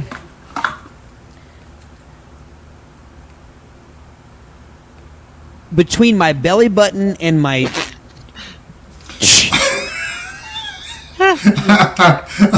I'm waiting for the high or low here. Your belly button and your what? I'm going to say around my belly button because that's the halfway point. Wow. I'm going the total different direction. Okay, so your feet stink or anything else stinks. By the time it wafts up to your face, it's too late. Everybody else notices it too. But if you had a nose in the way halfway, that could warn your upper nose and your brain. Your lower nose. Your lower nose, your basement nose could warn your stalag nose and stalactose. So I'm sticking with it. The halfway point as a scout nose, a lookout, a look snout. Smell out. So would you always have to wear button-up shirts? So you had to unbutton that middle button. People would just think I had an Audi for a belly button. Gosh. So does everybody have these? Are we talking all of humanity or just ourselves? All I know is the question that I just gave you. Guess you can read it any way you want.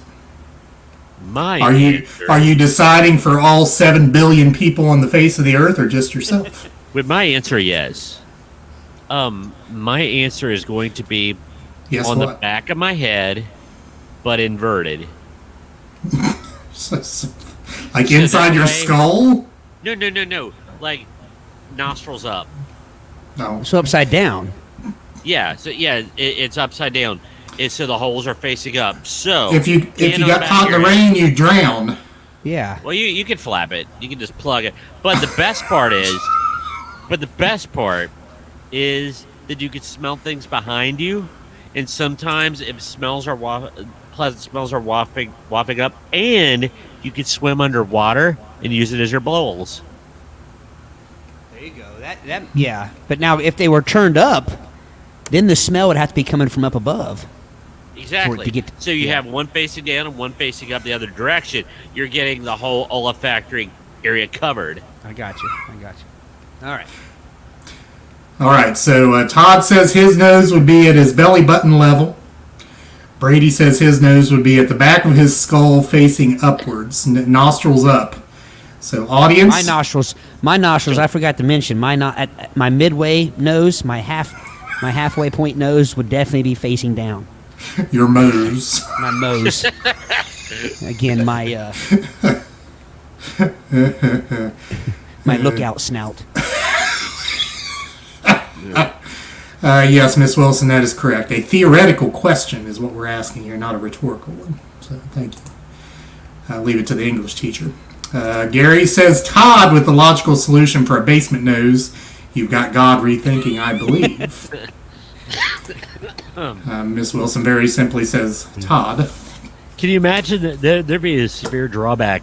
Like if you had a mid-nose sneeze, it would look like you were pelvic thrusting, and you would snot all over your pants. Like that would be horrible. Well, that brings up another question. When you sneeze, would both noses sneeze at the same time, or would it be one or the other? Well, it would suck if they would go in succession. To be like,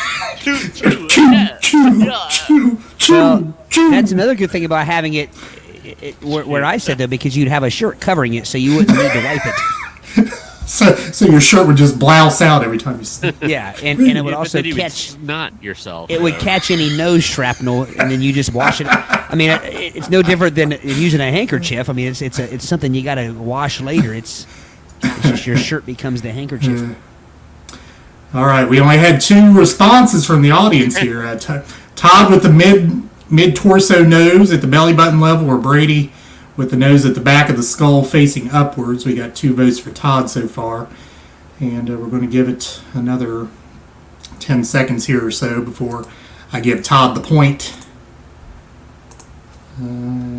There better be a flurry of activity coming in. I don't see it happening, Brady. It's not. Got 15 people in the room and got 2 votes. Well, another thing with Brady, would yours be covered by hair? Oh, I don't know. Would it stick out of the hair? Hi. Oh, we got a tie now. Oh, no. But it would suck. Can you imagine picking your back nostrils? You'd have to do it like this. Well, but at least you had them facing up. That's good, because it'd be harder to get them, like... Yeah. If you got mad at fish somebody, hook 'em. you could head seize them like, you know. Yeah. But see, also, you wouldn't know if you had a bat in the cave on that nose back there. You'd have to. I mean. Oh no. Andy says Brady, Todd's nose would be too close to the bits. That was the point. So you want to smell Boy, your bits? You want to get to it before you want to be able to take care of it before it gets to other people. I'm imagining that there's always some sort of odor down there. Stop imagining that. I'll let your wife. I'm just guessing.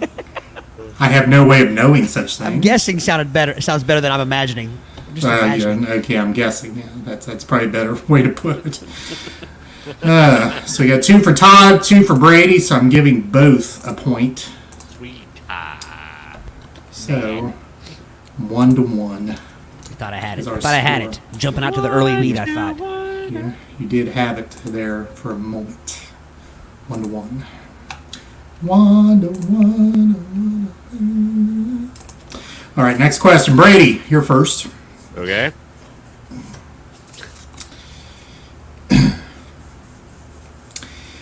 If every job paid the same salary, what would you choose to do for a living?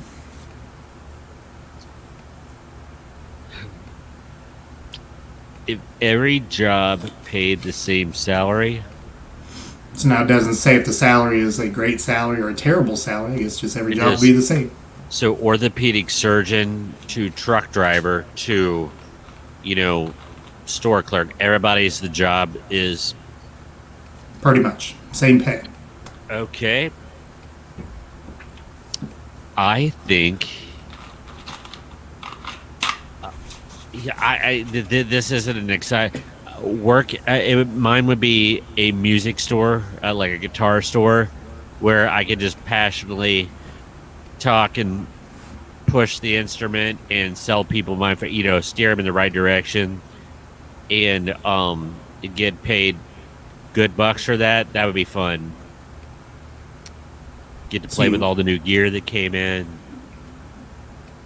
So you want to sell. Well, yes. But you don't Okay. want your salary to be based on sales. No. If you didn't have to worry about that. So if I'm getting $100,000 a year, that would be great. Is probably there's a bunch of us, guitar players that would love to do that for a living. But let's be honest, very few people could do it. But that would be fun if I was guaranteed the big bucks. Yeah. So Todd? I was going to go. Believe it or not, I was thinking along the same lines, but I'll go a different direction just to keep it. Otherwise it's. And I'm not going to go with the obvious of playing music.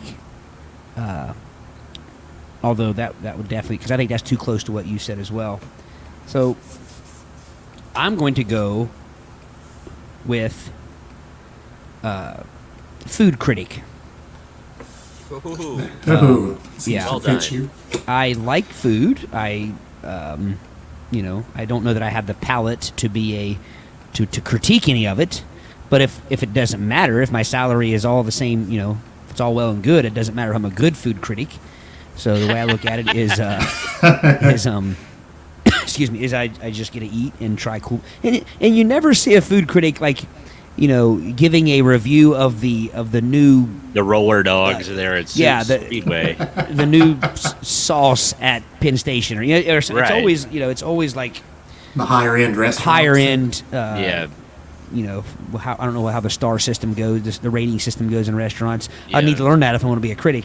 But it's the higher You're end making your restaurants. own way, man. There you go. Yeah. So food critic. All right, so Brady wants to sell guitars in a guitar shop or a music shop, and Todd wants to be a food critic. Now Joe comes back with podcast host. That's mine, Joe. That's what I would be. Hey Joe, how you doing? Yes, Joe, Hall of Famer, another Hall of Famer. I don't know if he's in the room when I went down the list of Hall of Famers. And had I known Joe was in the There room, you I go. would have picked bourbon taster. Bourbon. Man, that would have got me the vote with Joe. The audience also has votes. Miss Wilson would be a teacher. Hey. So it was not about the money to her. You'd probably be good at that, Miss Wilson. Yes, you could possibly be. Mr. Heron, movie critic. Good one. Good one. All right. So, so audience, you like Brady's answer of a guitar shop, music shop salesperson, or Todd's answer of a food critic? Okay, Brady, sell me this guitar string winder at your shop. Practice, man. Practice? You want me to do this for real? Sell this, yeah. While we're waiting for the vote, sell this to me. This sidewinder will help you change strings at an unbelievable breakneck pace. Made with space-age materials, so it will not crack under the titanium. It was German engineered with a ball bearing in the middle of it, which causes the winder to go seamlessly, so you don't give yourself carpal tunnel on your fretting hand. It'll just go seamlessly without breaking a sweat. This winder is the winder for you. Good job. Now, they can't vote on you because you'd be good at that job. That's not the game, so I should. Oh yeah. I probably just swayed the audience. And it's hand padded. All right, votes are rolling in. Joe, Todd with the food bourbon critic, Brady from Miss Wilson because his comes from a love of music and sharing with others. No, Miss Wilson, I love food too. Todd, you love food. I want to share with others. Gary, Ty, both going with what they love. Andy, both solid answers, but have to go with Brady, guitar guy here, perfect for me. And Mr. Heron, Jim, Brady, he could sell ice. He took my. I knew I swayed the audience when I had Brady sell this. Yeah, you basically gave up the point there, Todd. Mr. Heron, I gotta be totally. I'm a terrible salesperson. Now I would have to really sell something that I would like because I can't hide it when something sucks.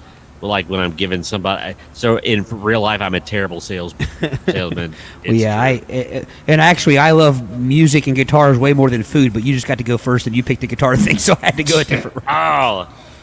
Thing is, I was going to change your answer because that sounds awesome. Really? Yeah, I was thinking guitar, working in a music store. I've always thought that would be fun to do anyway, but maybe when I retire. By the way, we're playing to 5. I don't think I said that from the get-go, but Brady up 2-1. Todd? Yes, sir. Tell the group a mind-blowing fact that you know. The best fact wins.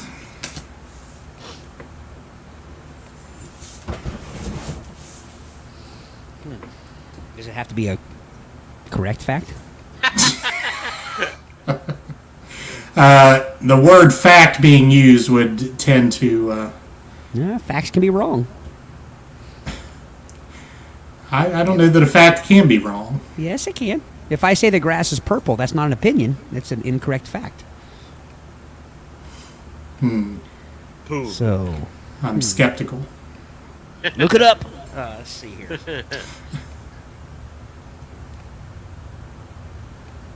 Man, this is a tough one. This is a completely different type of question. Because typically you're asking our opinion.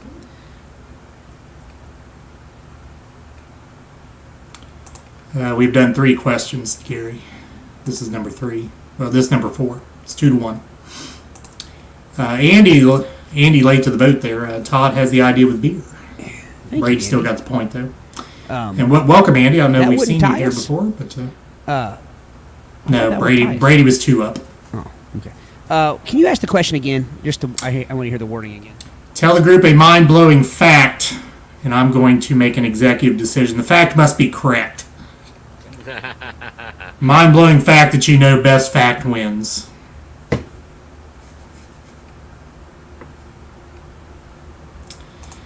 Todd, you've been verified. A fact can be proven or disproven. I'm thinking in the realm of fact versus opinion. I knew you were. That's why I threw the grass is purple thing out there. If it's not an opinion, it has to be an incorrect fact. You got my mind thinking differently. Okay, I gotta come up with a different. Man, this is hard. Do you want to scrap this question and go to another one? Ask Brady. Brady, you good for that? I've got one, but let's skip it. Yeah, I like ones that. I'm all about the comedy here. Yeah. and every fact in my head was about Larry Bird. I don't know. I still have latched on to. And I'm thinking that could have worked. Tom Chambers was in the dunk contest. I'm thinking the stuff I'm thinking about. Nobody's going to. Tom Chambers. All right. This may or may not be funny, but it's probably a better question here to deal with. Okay, Todd, still yours. What show should have never been taken off the air?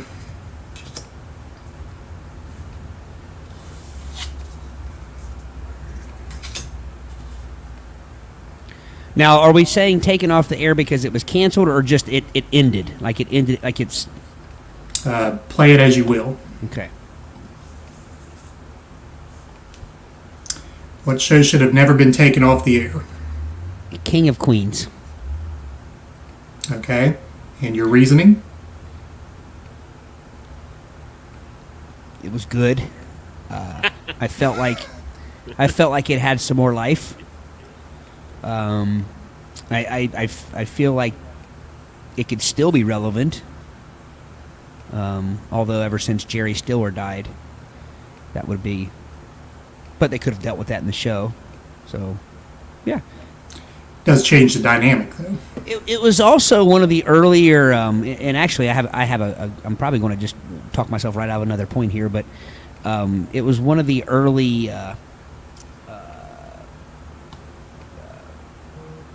let's make the male the buffoon, the useless buffoon that can't accomplish anything, and see, I didn't think you liked those shows. I thought you argued it. I do. Well, because I think it got to be too. I mean, I think it. I as a man, I don't like it, but I think that it was funny the first time. It was funny the first. Yeah, it was. And I was even going to say my first pick was actually I was thinking Everybody Loves Raymond, which they were out about the same time. I think Everybody Loves Raymond came out a little later, but because they actually played into each other, there were a couple episodes that crossed over, but both of them were that. Both of them were built around that. And it was fine for a couple of shows, and then it got to be, and it's still used to this day. But that's a whole different conversation. But I think that that Kevin James is lovable enough to push through that. He was a very, very likable character. Okay. Brady. I have 3 good answers, but I'm going to go with my gut here. Burn Notice. Okay. Reasoning? Huge Burn Notice fan. There was literally so many directions that the plots could have gone in infinite amount of, like I said, just infinite amount of storylines. I know that, they couldn't go on forever, but daggone, man, that was always such good escapism TV. And there, like I said, there was just an infinite well of ideas that they could have drawn from. I think it started getting expensive to make. Jeffrey Donovan was going to branch into movies, but like Burn Notice, you go ahead. Did he branch into movies? I don't remember him doing much in movies. I've seen him in a couple roles, like supporting actor, but he did not become the guy, Yeah. So. All right, audience. Do you go along with Todd's answer of The King of Queens should not have been taken off the air, or Brady's answer of Burn Notice? And Gary, I think you're actually right. This is the third question because both got a point on the first question. Yeah. So Todd went first, both got a point. Brady got the point second question. This is the third. All right, audience also putting in their votes. I go along with that, Miss Wilson. Police Squad, hilarious if you actually watched what was happening on the screen and listened to the dialogue. That's a classic amongst our group, Police Squad. And I believe, honestly, and I don't mean to disparage people here, but I think it was actually, at that point in time, this was the early, mid-'80s, I think it was above people's heads. Now, they came out with the movies later, and the movies were very successful. But I think at that point in time, I don't think comedy was on the minds of people. It was more of an action sort of A-team sort of show back then. And I don't think it was, people were not in on that. I just thought of something. Miss Wilson, have you ever watched or heard of the show called What We Do in the Shadows? if you have it, you should check it out because I'm almost guaranteeing that you would love it. Actually, you guys would like it too, but it's on FX. It is a mockumentary comedy horror. It's kind of like Spinal Tap, but it's vampires. It's very good. Vampires. All right, Andy with the vote for Todd. Joe with the vote for Todd because he prefers comedies. Gary also for Todd, but both are solid. Miss Wilson with Brady's lone vote here right now. And Gary says, hey, PJ is snuck in behind me. Hi, PJ waves. Jim says Todd. So right now we are Todd overwhelmingly with the point. All right, so tied up at 2. Did you guys watch Burn Notice? Is that niche-y or something? It's pretty niche. I never did, honestly. Not only that, but it was on like, I mean, it was like USA, wasn't it? USA or something. So yeah, it wasn't one of the major networks even. All right, so Savannah also votes for Todd, so Todd overwhelmingly with the point. We are tied at 2. Next question, Brady gets the first answer here.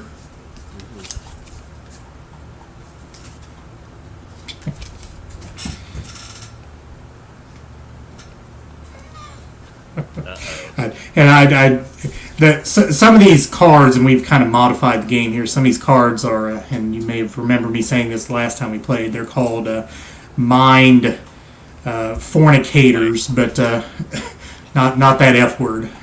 So an example of a couple of those. The first one I pulled out was, "What is a shadow made out of?"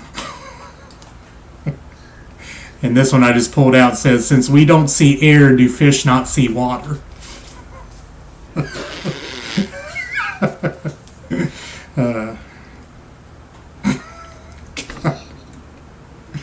Oh my, then this could be pushing the TV 14. But we see these on Facebook all the time. All right, Brady. Replace one word in a movie title with vagina. Best movie title wins.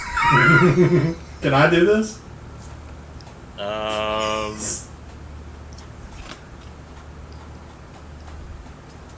All right.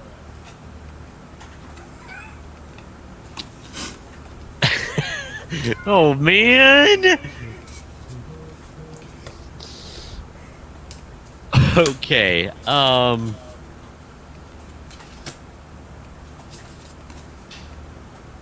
Okay, I'm gonna go with this. Saving Private's Vagina.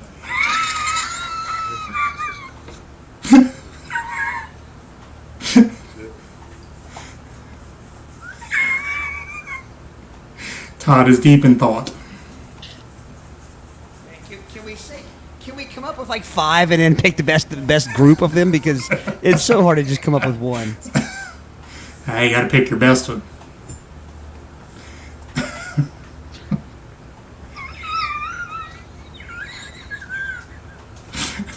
Go with your gut. Go with your gut, man. You're overthinking.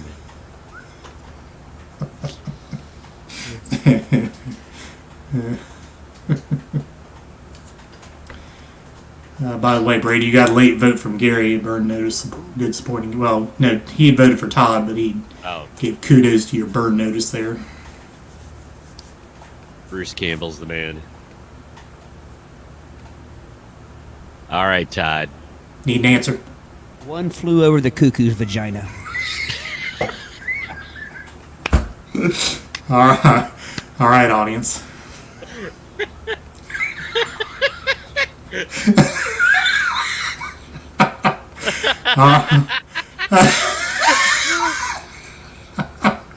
Audience votes rolling in. Joe versus the vagina. Andy. No, they won't be on your wall, Andy. Big trouble in little vagina. other people aren't brave enough to vote or put in their own comment. They're just going to vote. Savannah says Brady. Miss Wilson says Brady.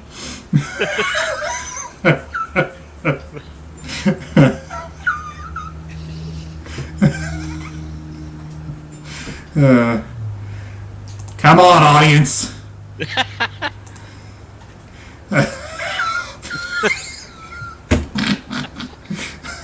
Joe, you have to vote for somebody's answer, Todd or Brady's. You can't keep putting in your own.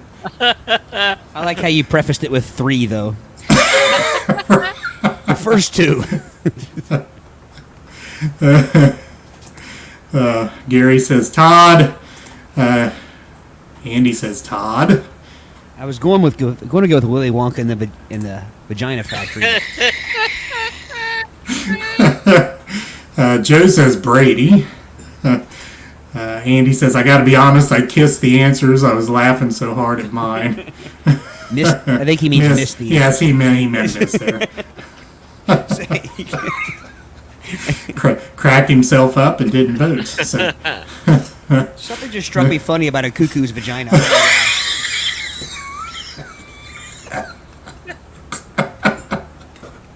I don't know why either. But it is Speaking fun. of which, I forgot to tell you guys that I got crapped on by a bird at the Styx concert the other night, right before the concert started. Right when it started. Right on my hand. It almost went in my drink. The thing is up. It hit my drink. Jim says Brady, and his vote is Beauty and the Vagina. Oh my. Looks like Todd 1, 2, Brady 1, 2, 3. Andy, did you vote? Said you missed a vote. Did you vote for somebody? Could be the tiebreaker here, or could cause a tie anyway. He said he missed the answers. Do we need to repeat our answers? Oh, yeah. Oh, that's what he. Okay, I thought he meant he missed to answer. Brady's was, what was yours again, Brady? Saving Private's Vagina. Saving Private's Vagina. And mine was One Flew Over the Cuckoo's Vagina.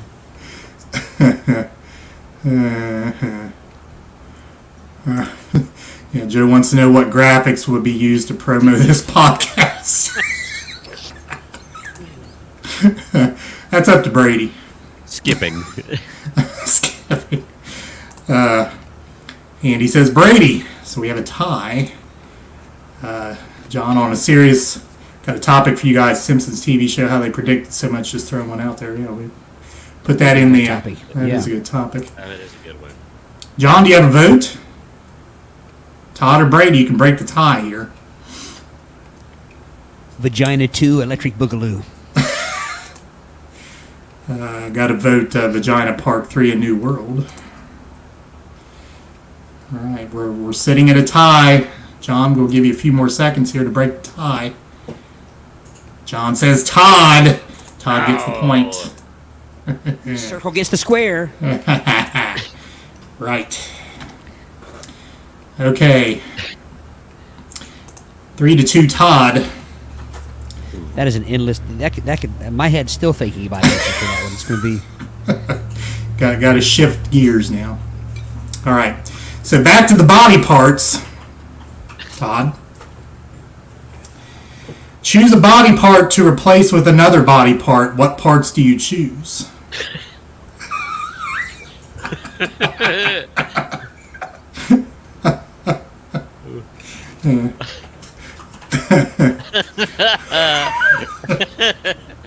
Oh my.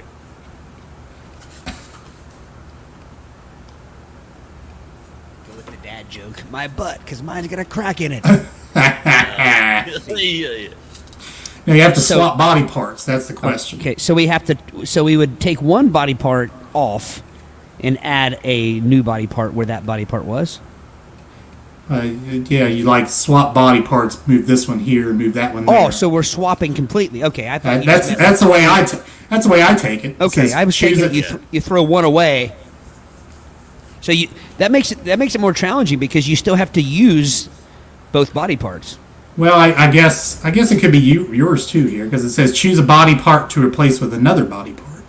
What parts do you choose? So it doesn't say we swap. needed it. May I make an example that I know nobody will use? Yeah. So you had to replace your eyebrow with your eyelash.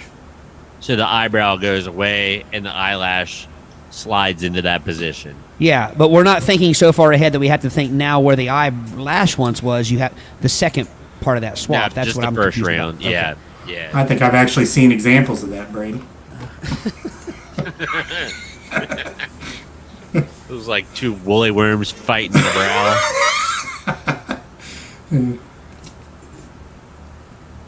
I'm going to say. Man, this is tough.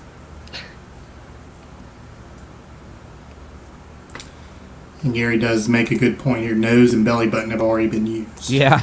Because I Yeah. kind of did that, didn't I?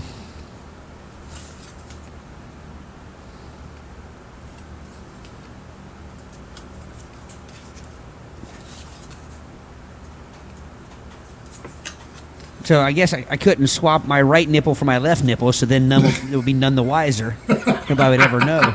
It's like that old Stephen Wright joke where I came home the other night and everything in my apartment had been stolen and replaced with exact replicas. That's kind of like a...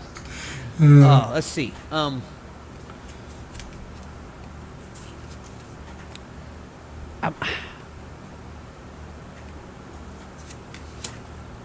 I think I'm going to go with.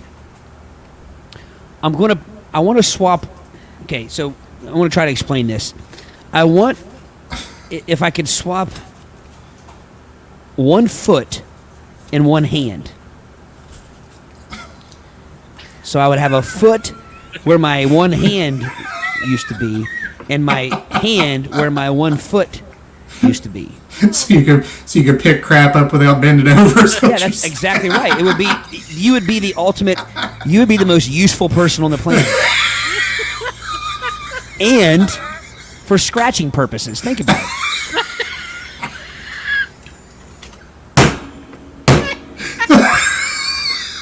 I got nothing. You win.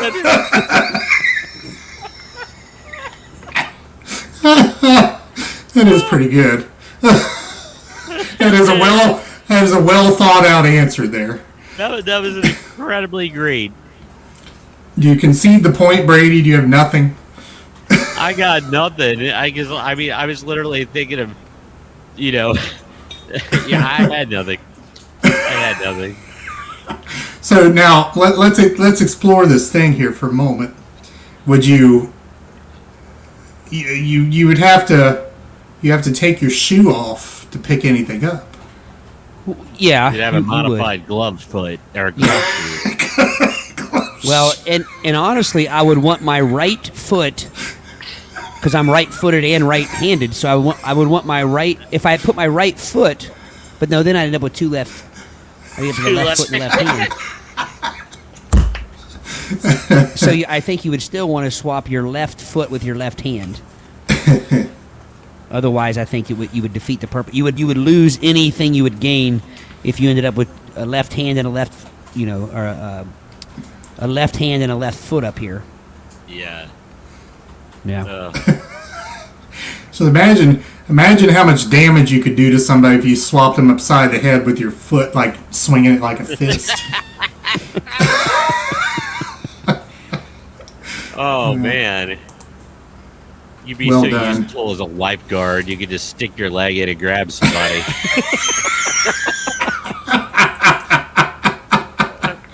Well done. Well done. Oh. 4-2, Todd. Todd could win on this question. Fortitude indeed. All right, Brady. Create a college degree based upon your personality. What is it called? Well, that's easy. A doctorate in tomfoolery. Explain. Have you listened to this show?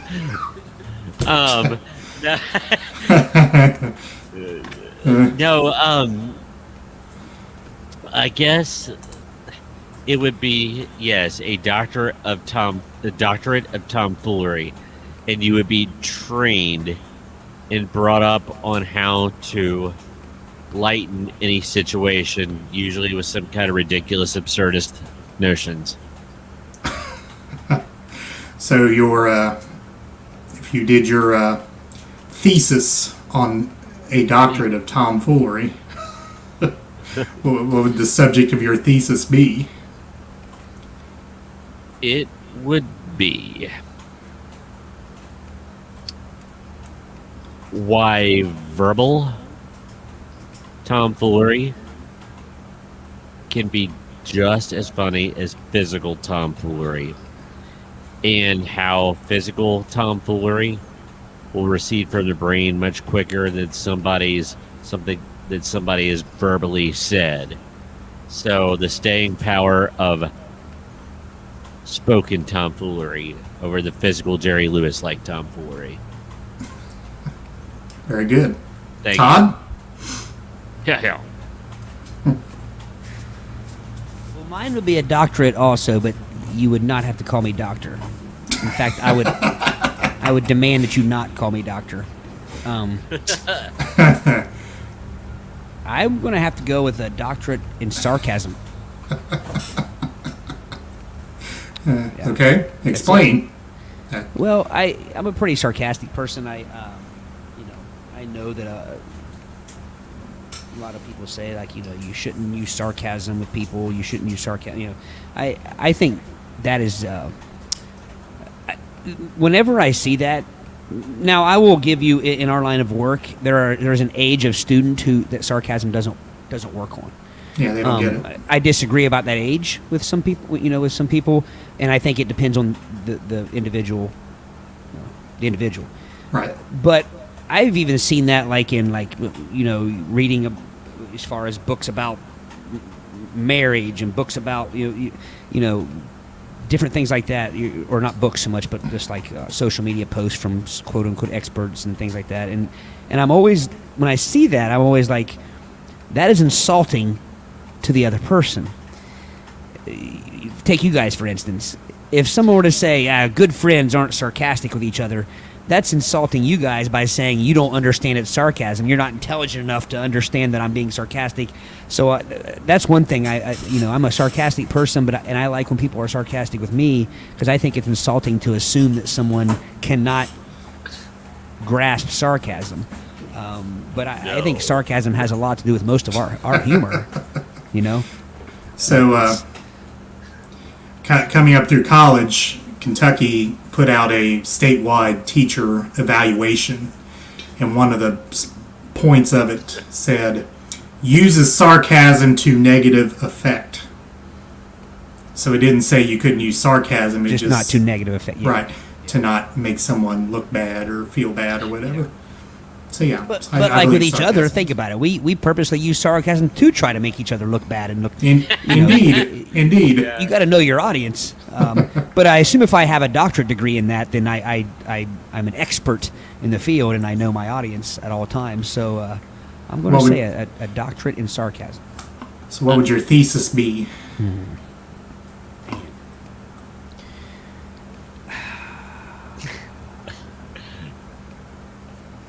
Man, I think I've got it. chime in. You don't. I don't mind your help. My thesis for a doctorate of sarcasm would be. I'm sorry. Go ahead, Brady. Chime in. We definitely want to hear what you have to say. Well, I see you really mean that. I'll bet this will be good. Here we go. He's going to talk again.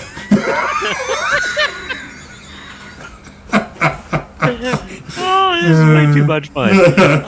My doctorate in sarcasm would be how to tick off an entirely receptive audience very fast. Yeah. Now, Miss Wilson says, Todd, you're more satirical than sarcastic. Sarcasm has a negative effect / intent. Satire. Point taken. That's well done. Now, Gary thought your answer, Brady, was very ass-toot. Like earlier, he thought I said barf food. not bar food. All right, and we were talking about the foot on the hand. That'd be a roundhouse slap, not a roundhouse kick. All right, so audience. Needs hand. All right, audience. Do you like Brady's answer of a doctorate in tomfoolery or Todd's answer of a doctorate in sarcasm? Who had the better answer? He's out for the game. He's got turf finger.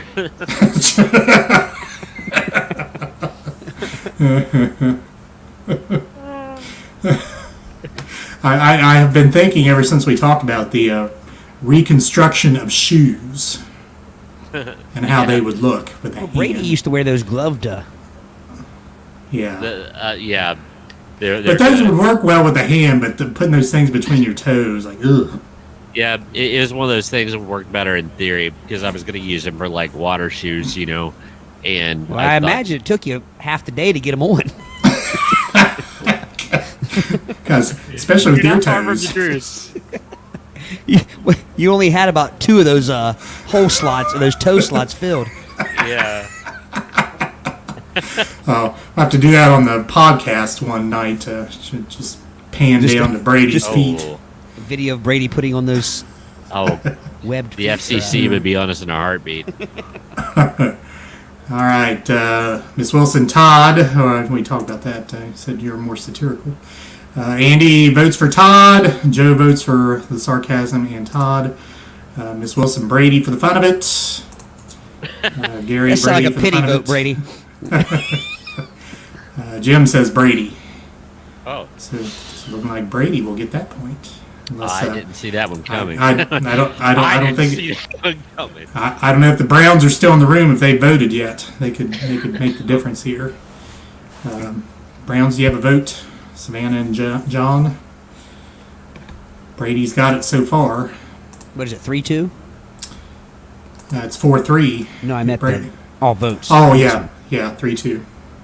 So it would take both Browns to swing the tide, or actually one Brown would get a tie, and then that would cause Todd to win the game. So, got a comment? Oh, it's from Gary. How are sarcastic votes for Brady counted? Is that what those were? I think they might have been. So does that mean Todd actually gets the vote? Yeah, I voted for Brady. We might need a clarification. Because I want to listen to you guys for another hour. I'll vote for Brady. Yeah, right. Yeah. You got to get this thing over with. We are 2 hours and 8 minutes in. That's, Holy crap. no, Brady had the vote. All right, Brady, you got the vote. You got the point. 4-3? Is that the score now? 4-3. So I All win right. with the next one, right? If I get it? Well, Todd could win with 5, but I'm going to say we're 2 hours and 8 minutes in. We probably should just. It's either going to be a tie or Todd's going to win. Okay. All right. My turn? Is it my... Yes, it's you. Let me guess. If you could take one body part and give it to your third cousin and have them sold on the black market... Is it a body part one? No, it's not. Oh, okay. It's not. Okay, Todd. What everyday action would be much funnier if you did a tennis grunt every time you performed it?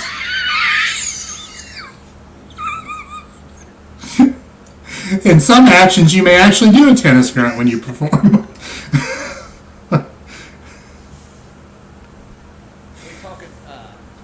All right, last question. Either way, either Todd wins or it's a tie.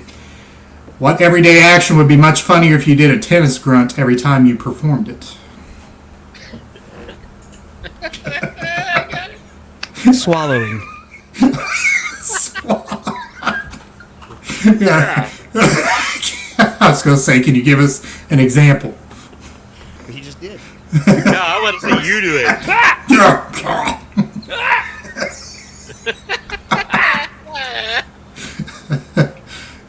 Okay, Brady. Todd says swallowing. Mine is going to be burp. Oh, that's a great meal. Don't you already do that kind of when you burp? Drink a whole, like somebody drinks a beer quickly. Gulp, gulp, gulp, gulp. I do that already. So I think of Brady's like. Are you saying instead of a burp, like it replaces the burp? Yeah. I think of that like Ogre's belch in Revenge of the Nerds. Why do they call you Booger? I don't know. We have some votes from the audience. Gary says chewing gum. Miss Wilson says blank. They were thinking this. They were thinking along the same lines as me, though. Something constant and all day long. All right, audience. Which one do you think is the best answer? Do you think it is swallowing or belching? Andy says walking. I think I do that already. I was going to say, at my age, that's pretty much how I sound anyway. Or I should say not my age so much as my physical condition. Andy votes for Todd. Miss Wilson votes for Todd. Oh. Not looking good in the early returns here, Brady. Nope. So once again, Todd said swallowing. Brady said belching. Oh. 2 Browns vote for Todd. Joe says Todd. Looks like Todd's going to run away with this thing here. Yeah. All right. Todd with the point and the gain. 5-3. Give us the attaboy. So mature. All right. Thanks to our audience. And then there's the trouncing totally there with Jim's vote for Todd. All right. Thanks to our audience for being our judges in the Ducking High game. And for sticking around. Yes, and for sticking around. We're rather windy For this tonight. Olympic-size episode. There you go. All right. I want to remind you that the audio version of this show will come out on Friday morning at 3 a.m. As always, you can find it on most any audio podcast platform there is. It is also archived on Facebook Live, YouTube, and Twitch. So you can watch it on any of those platforms at any time. Actually, I think the Twitch one goes away after a while. I don't think it gets archived, but I think it's there for like a week. I don't even know if anyone goes to Twitch or not, but certainly archived on YouTube and Facebook. So if someone wasn't here tonight and you want to tell them about the show, they can find it there. Miss Wilson celebrates Stress Man being back. That's right. I've worn off all of his features. Very stressful summer. All right. Thank you, Jim. Always a pleasure to have you around. All right. Join us next week. Our first August 2021 edition of the Play By Ear podcast, episode number 67. All right. Todd, take us out. Peace. Thank you, guys.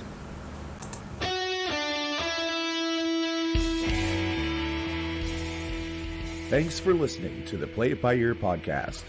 You can follow us on Facebook, Twitter at Play It By Ear Pod 2, and our website at anchor.fm/Play It By Ear podcast.